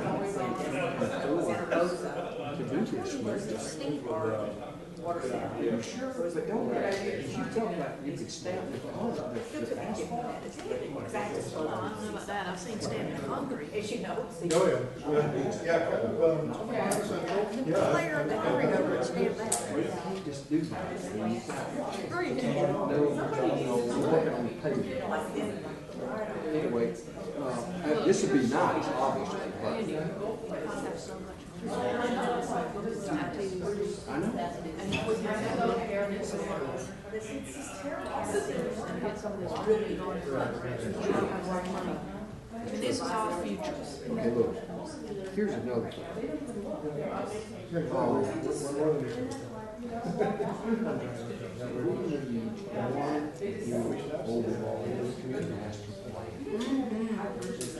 The whole, you got the big overload. People could carry their Shut up, parking, you got 38 transportation, you got golf cart, you got bar, you Randy, got. I've been begging for it. I've talked to the since I was 12 years old. At one time. I've talked to the TDC about it, I brought it up, Transportation Improvement Committee meetings. maybe get some things back. I even brought them, Transportation Master Planning Fund. Well, good night, guys. Their work they had done for Thank you. places And they, to go. Get them off the bus. let's keep working They on just it. get the ball, they just don't want to invest in it. Because everybody, right now, everybody's taking little bites at the apple. Yeah. Somebody's working on sidewalks. Exactly. Somebody's working on a transit system in this little area. Somebody's working on remote parking lots. Nobody's looking at the whole item. And then feed it, and then feed it. No, it's just nobody's, it all works Just together. don't want to make it through You there. gotta make it all work together. Nobody will do it. Jack, we just want one big master plan. Transportation, didn't I bring up the destination street? Never. I brought We it got to, in. we simply got to quit this piecemeal crap. I agree. And Well, to it's the improve. same thing with planning and zoning, and, you know, so many other things. But that's what it is. It's like, how about the stormwater management? Okay, now we're gonna make these people do this. We're not doing anything else around it. So what help is that one little lot in the middle? I just, I would be almost ready to take TIF funds and just designate TIF funds and just say, to pay for the whole damn place. I think I'll talk to the But city. they've got to be, do you know how many times Will County has spent money on plans? Conservation trust plan. I mean, they sit on the shelf and nothing happens with them. One big giant master plan.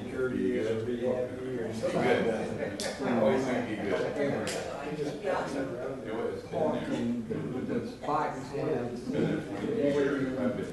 signage even, I mean. Randy, we're talking I know, it's just, but you didn't have a funding source. Now, there's no place will But they always have to have a quote to back it, so it actually, in 2018, you know, it's a spiritual experience for them to a certain extent, to be able to find something that's going to be highly countable, and that's the whole I idea. need to know what that is. I I've got to don't research that. recall, guys. What the law actually says, you can prove that your population, Fruit of the spirit. we can redraw Well, that. Here's the problem with that. And that was the whole, that's how this whole thing started. And they're ultimately the ones that vote That's for true, it. but then, You know, we what all you do now is then you put pressure on that. we all want to do things, love, I know. we all want to. But, you know, I start somewhere, I know. We just don't get them. Listen, I'm not What's the sure. alternative? We I'm not actually sure. got to strive to be You're right, we gotta work. being kind is not. You gotta work on it all. I agree. Listen, I'm right there with you. That's what I know, it's kind of, you know, these things you have to look at, so my. All wanna go to the same place. Be good.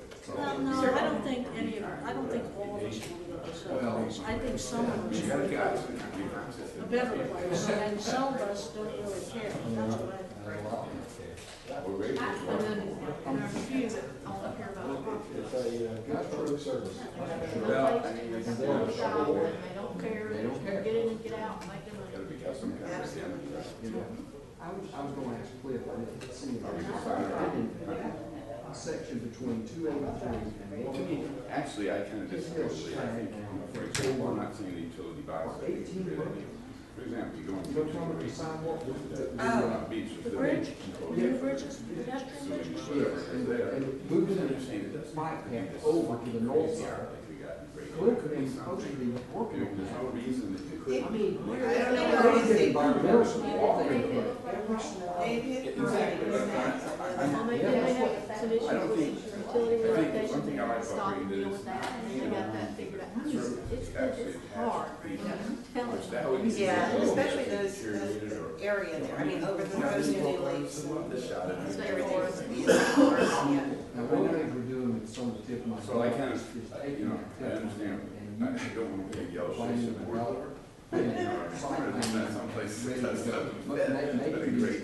these stormwater projects show over.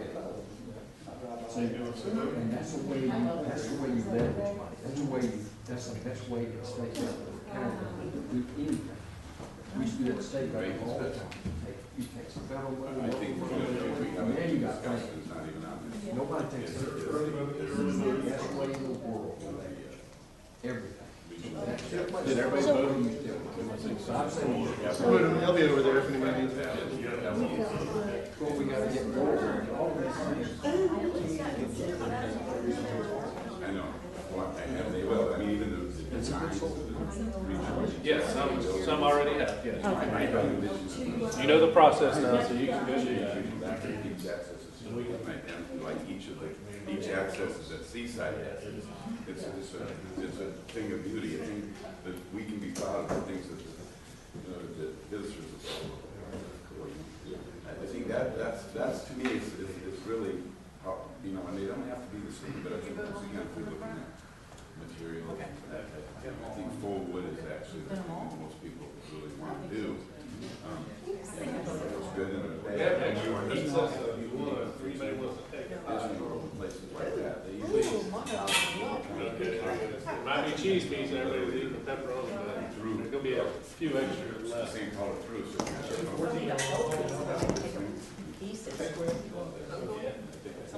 To go home. What did y'all have to do? We'll wrap up. I mean, I think there's like 4 pieces. I'll take some, I have 2 teenagers at the house. They'll devour. Idea on our beach accesses is we want them to be the same. So we know you're, big sidewalk. I can see it.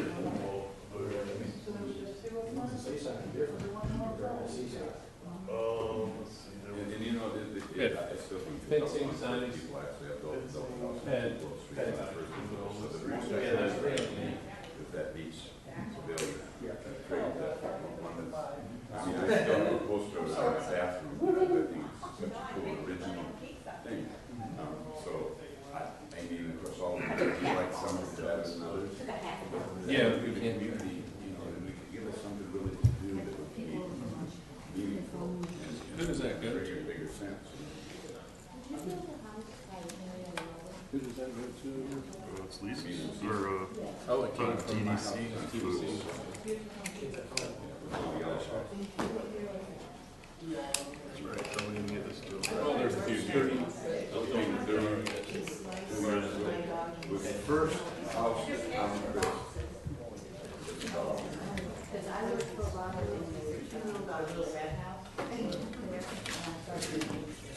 So, I didn't.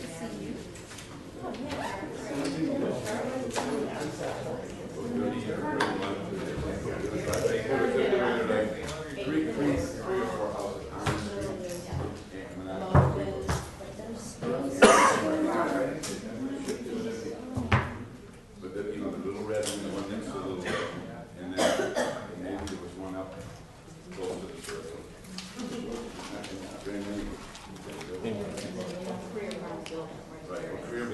right across the street. Because I remember that very well, because we were there. We worked for Ben All right, we're going to keep going forward so we can get out of here. Some people have already peeled out, so they did their early voting. So we're going to try to push through this so we can get out. Yeah, I think this is going to be a fairly quick discussion, but this is important stuff too. So we have landscape discussion first. Street and shade trees. This was, like I say, in all of the different forms of voting and feedback, has been one of the most overwhelmingly one-sided aspects of this. These two photos, which in effect are pretty similar, both show live oaks, different sizes, canopy over the road. Those are overwhelmingly popular. So, and this, by the way, was included as part of the suggestion that could Miramar be a different branding, a different design. Could there be more use of palm trees over there? So, but for the purposes, and nobody's assuming palm trees are going anywhere, and they're not going away, but for the purposes of the county and the future of this, overwhelmingly, the oaks have it. Any questions, comments about? Like I said, that was pretty nasty. Screening and buffering. The caveat that pretty much everybody gave is that's all nice, but can you just do it with neighbors? And so you are absolutely free to imagine them done with natives. That might be wax myrtles or something like that instead of something else. But you know, these were appealing to people for different uses, and so those were the four really that came out of the discussion. Foundation planning. So we're talking about down at ground level. This image was, again, one of the overwhelming winners from the entire thing. That is really, all it's suggesting is the use of native plants, period. There are lots of different ways to use native plants. If you look at through watercolor, they'll use one plant across a big field of them, mealy grass, for example. You know, others it's a little more mixed. Some emphasize the color of certain plants. But what these two also were thought of as being sort of native. It just came back again and again. Native. What did not do well would be the monument sign of the flower. That's great, but do it with native plants.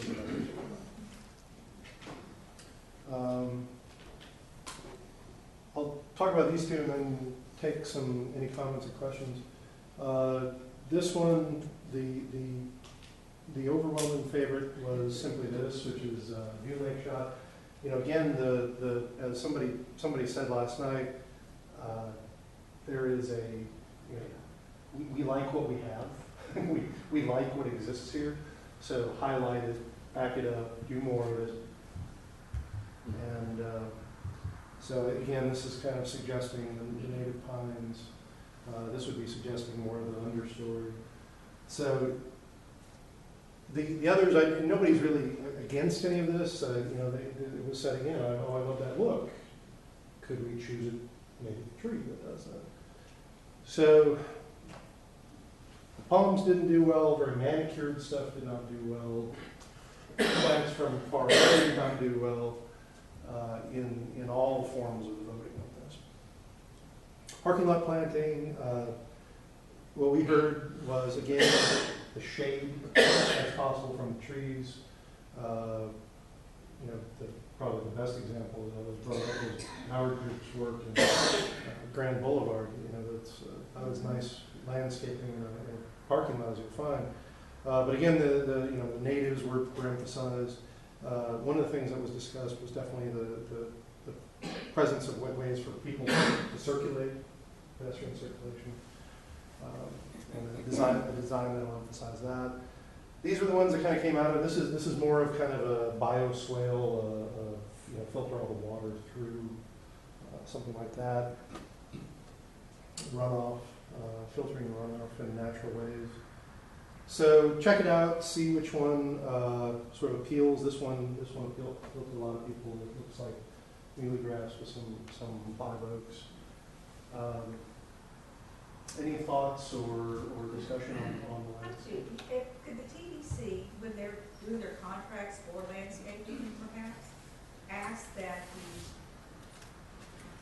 the try not to disturb some of the land, to leave the native landscaping that's there? For instance, palmettos live for 400 to 600 years, so their root systems hold the soil, hold the sand. So if it's going to be a place where it's designed that it's going to be landscaping anyway, then if there are some native scrub oaks or saw palmettos, then let's yellow tape that off and leave it, and then we can maybe come back in and clean it up a little bit later. But it's not the same as coming in and planting a palmetto or even planting a live oak or a scrub oak that's maybe 100 years old with a 2-year-old scrub.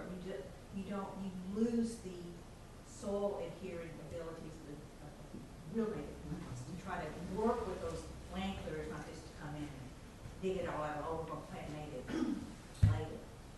I mean, the county can take all that into their own hands. I think it would be interesting to talk about land development code, ways that we can ensure that people don't. My least favorite thing on earth is before I've even started to do anything, I'm going to clear the whole lot from edge to edge. It all goes, all of it. So maybe some of it could be addressed through that. As a policy of the county, it'd be great. But that's We actually had adopted what we call top-down construction on our boardwalks. So we build them off, coming out, instead of, running out, clearing land, and then coming and building it. They'll start at the top end, start building their structure, and then drive out across the structure, and they start placing pilings from on top of the structure. And it helps preserve most of that native vegetation. Good example is our Benton Avenue boardwalk, Open Street, had a nice canopy over it. There's road steps, the canopy had to be preserved, and top-down construction, and worked fabulously. They actually repaired the dune from top end, instead of driving on the beach. And so we're trying to do it. We try to do that. We're limited in our building.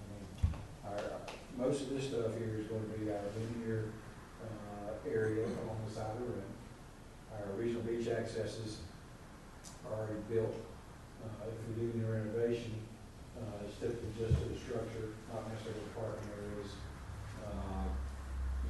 We're actually undergoing a renovation to Edwall Lane and Gulfview Estates right now to design permitting, but we'll be replacing the pavilions at Edwall.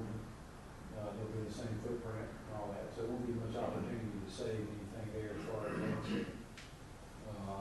It also includes enhancements out of the road to prohibit right-of-way parking right there, what I'm talking about, at 393 on both sides of the road. So we're trying to adopt some of these methods, means and methods. Our construction is a little bit different than a new residential lot or a commercial construction, where the pound needs the name of the game, it's easier to get a clear cut. And the planting, when the building code typically requires certain types of plantings, and those might not be what's native, right? The frequency of them and all that. Actually does encourage native plants. And you get, but what I'm saying is you have a certain number of Full credit for leaving the natural vegetation there as opposed to taking it down and putting in something that's going to require landscape maintenance. And we encourage that at every opportunity. It's kind of interesting that over the last 10 years, we've sort of evolved from our construction county commission to don't design the projects. To those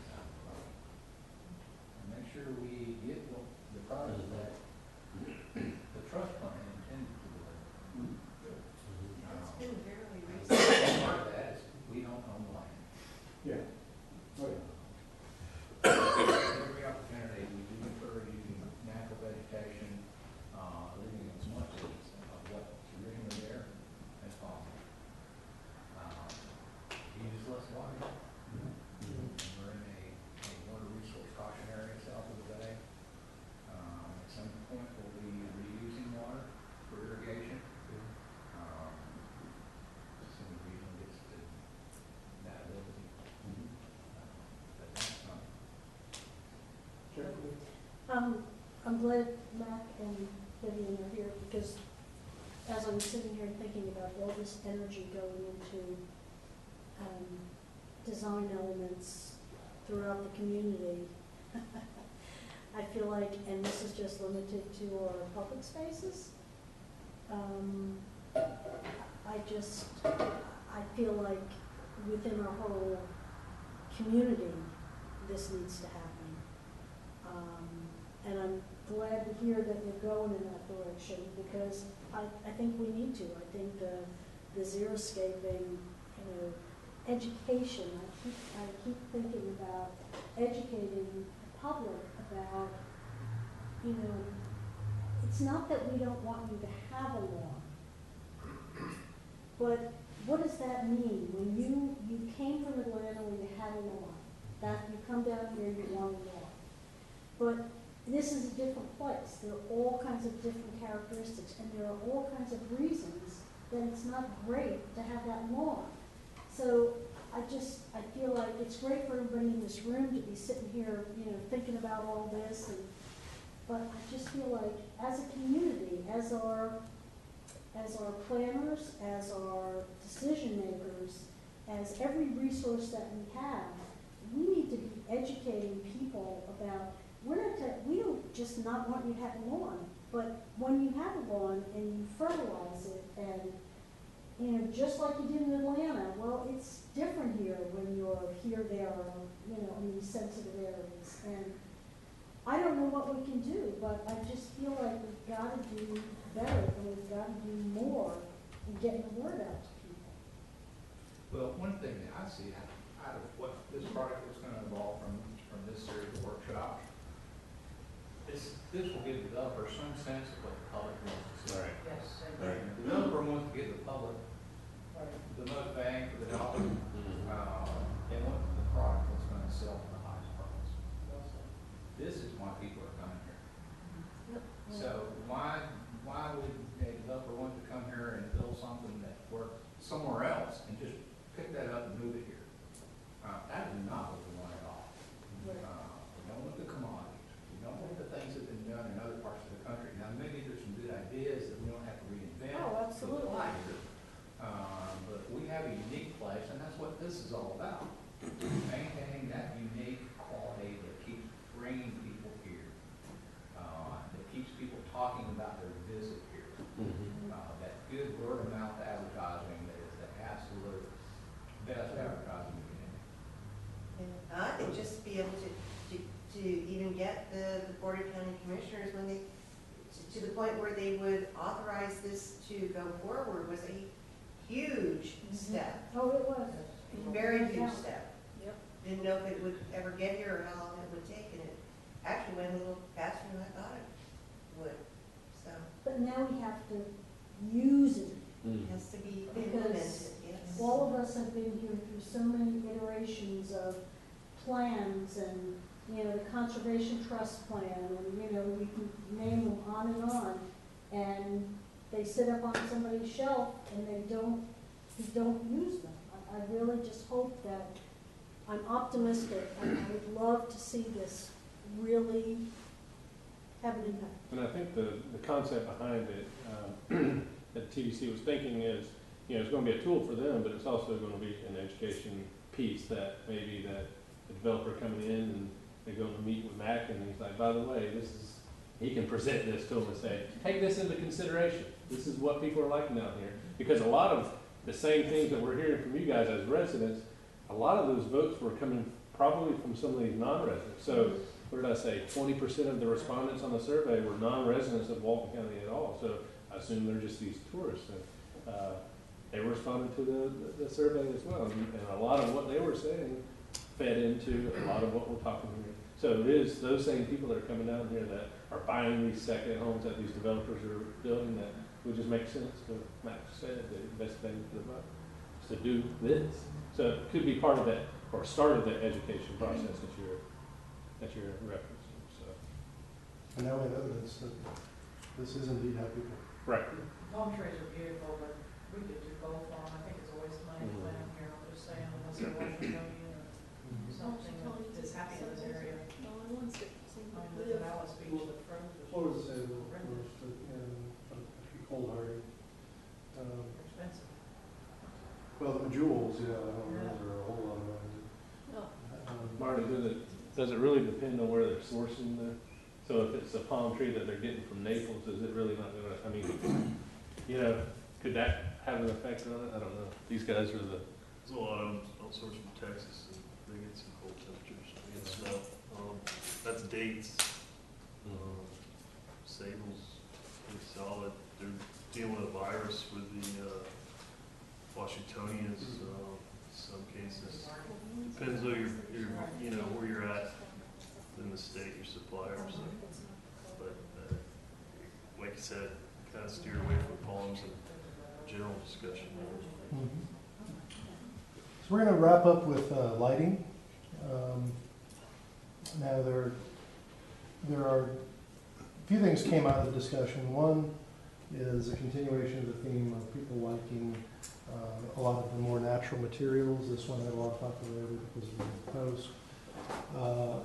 Style discussion came out as sort of I would describe, if we can narrow it down, that the extremely traditional ones did not have a ton of support, and the really, really modern ones did not have a ton of support.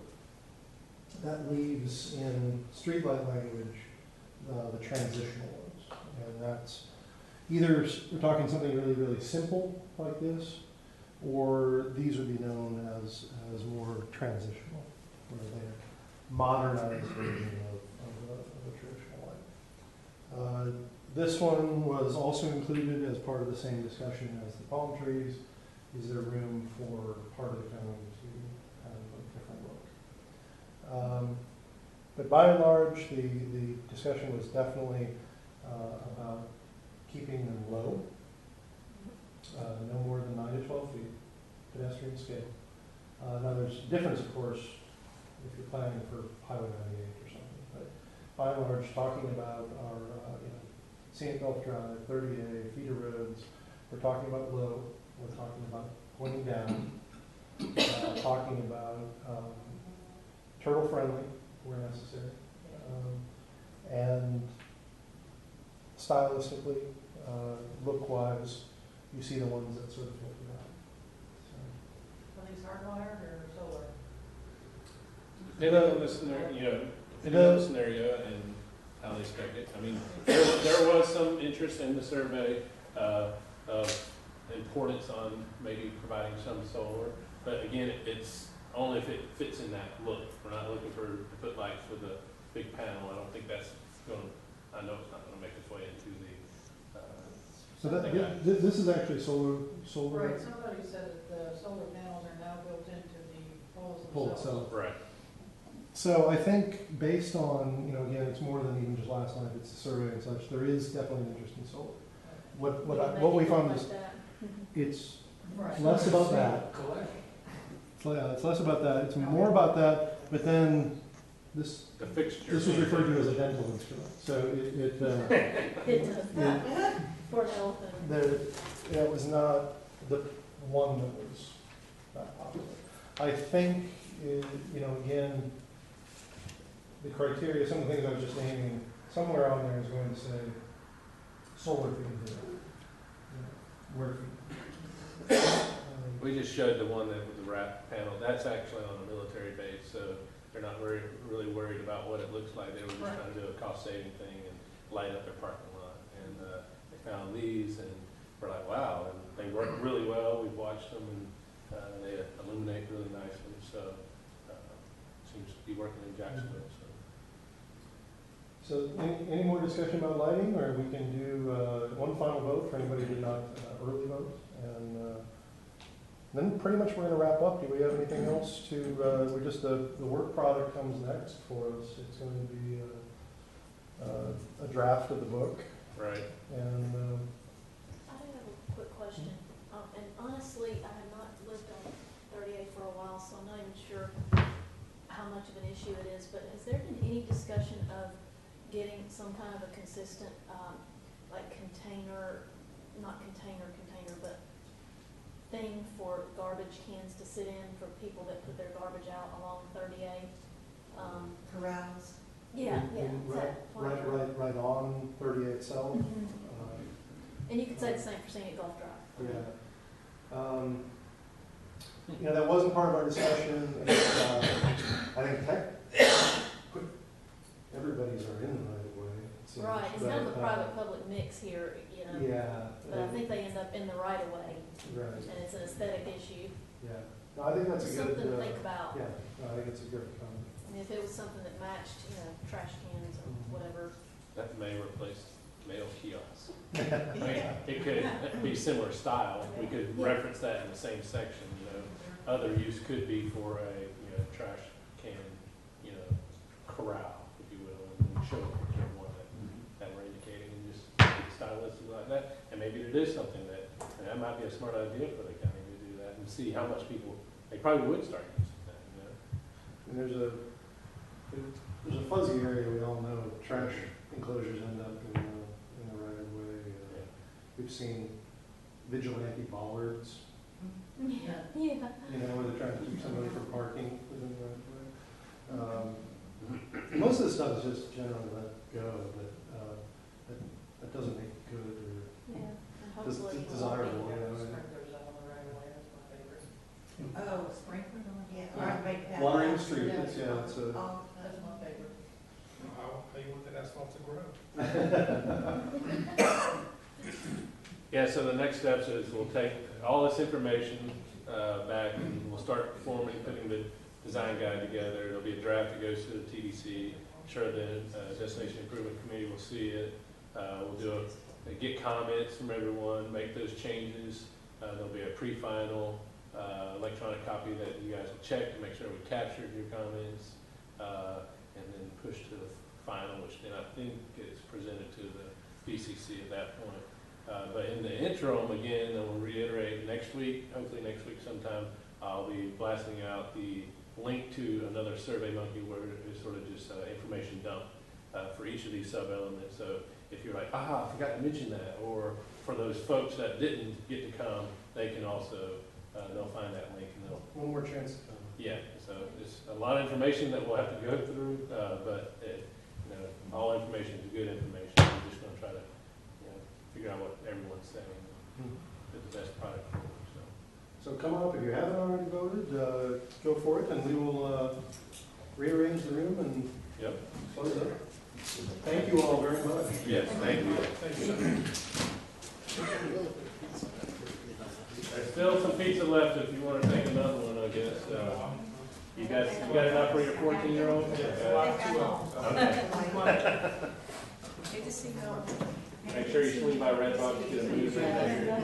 Pizza and a movie. Favorite dad ever. They're very pretty. I enjoyed walking down there. You are lucky to live right there, I walk don't down have every pictures, day. because I take it from my house, because I take it from my house. You know, it's, oh, good, it's Kevin's got rain, pictures. and I'm gonna get it dark. Had a guy. We can start packing that up. Yeah, hit front of each of them in case You the. want those real pizza or you get the good And the guy pulled out, next to those of them, like, those closer like that. He turned around. We had His dad balance was that was in. in In the end of it. It was across the outfall. Turn around there, come straight this way. Yeah. Turn around there, turn around. No, We didn't test it before. Appreciate You were it. seeking I'm two, always which would have never been. pleased for providing more information about how your camera works, because it almost looks like it's time lapse. And, I said, I'll confer with this. Everybody seems to be pretty much cutting along that same line, so. Well, they just extended the, Is it on? I think you did it. He was trying. You know what?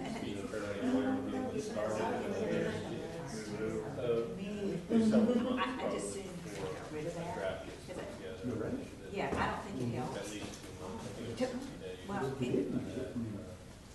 it all We started, we got a framework. like ghost plants, you know, just, you know, it's just more disturbance to them. So, you know what, I can't. You know, but I mean, I just thank God today, I looked out Quick my reference box of. house across the lake, and That I background oh, information of thank you why God this for is- one more day. shows There that way. was no one in sight. Yeah, It was that not, works. it was not an umbrella, there wasn't a truck, and I said, no, I ain't ready for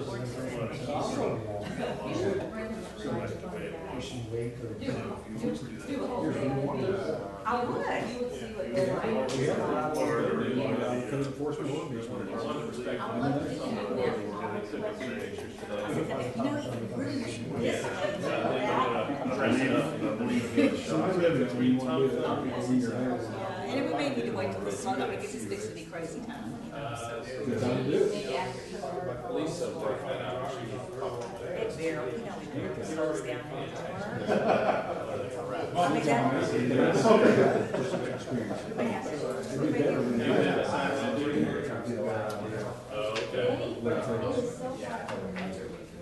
Okay. Well, what they did last night was. yes, more.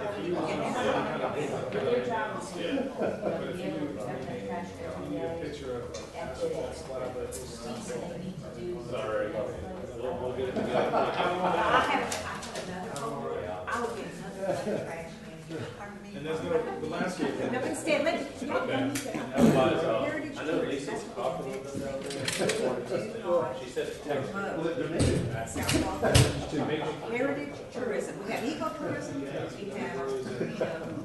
beer and wine tourism, but we don't have, and really, South Walk. The harshest environment.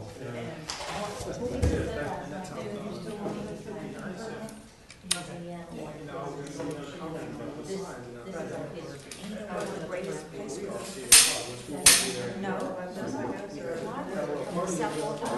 There's room, chicken, I walked about. Oh, game trail. Because there's, it's not the South Coastal Heritage Collection there, and so there's room. I'm still on there. To the, there, to build one way to make it archival. Thanks, Alright, thank you.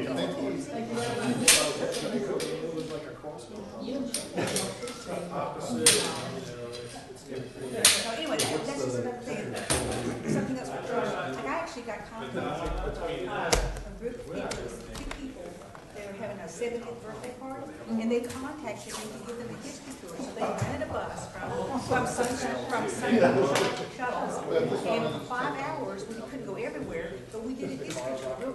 We stopped at Grayton, got a lot of get out, got back a little bit, and then we had lunch at Bud House, we tried to, and then we saw Rosemary Beach, but we also went to, Point Washington. Did you go to Seven? We didn't, right, but, I mean, I had 5, and we ended up at Camp Helen, because part of that is obviously one in Walton County, but in the original borders of Walton County, the whole thing was. And that was, and I want to go back, I want to go back and look at those original. But anyway, but part of it is, so it's part, it was part of the history, to end up saying, especially the part on the left and the north side, that's, Civil War, Civil War, so it's really part of our history, and part of that, where it starts getting into just the sand trail, which is actually Walton County. Goes all that neighborhood, that's Walton, and that's where the Civil War soldiers were. Did you put some of them? Put Put 2. And that was. Yeah, this is, yeah, and that's ours here. I'm the only person that knows. Yeah, it needs to be I'm running somewhere. it. Okay. Anyway, yeah, so that was just, that's something we don't do. And whatever you want. Side by side, all of the chairs and owners,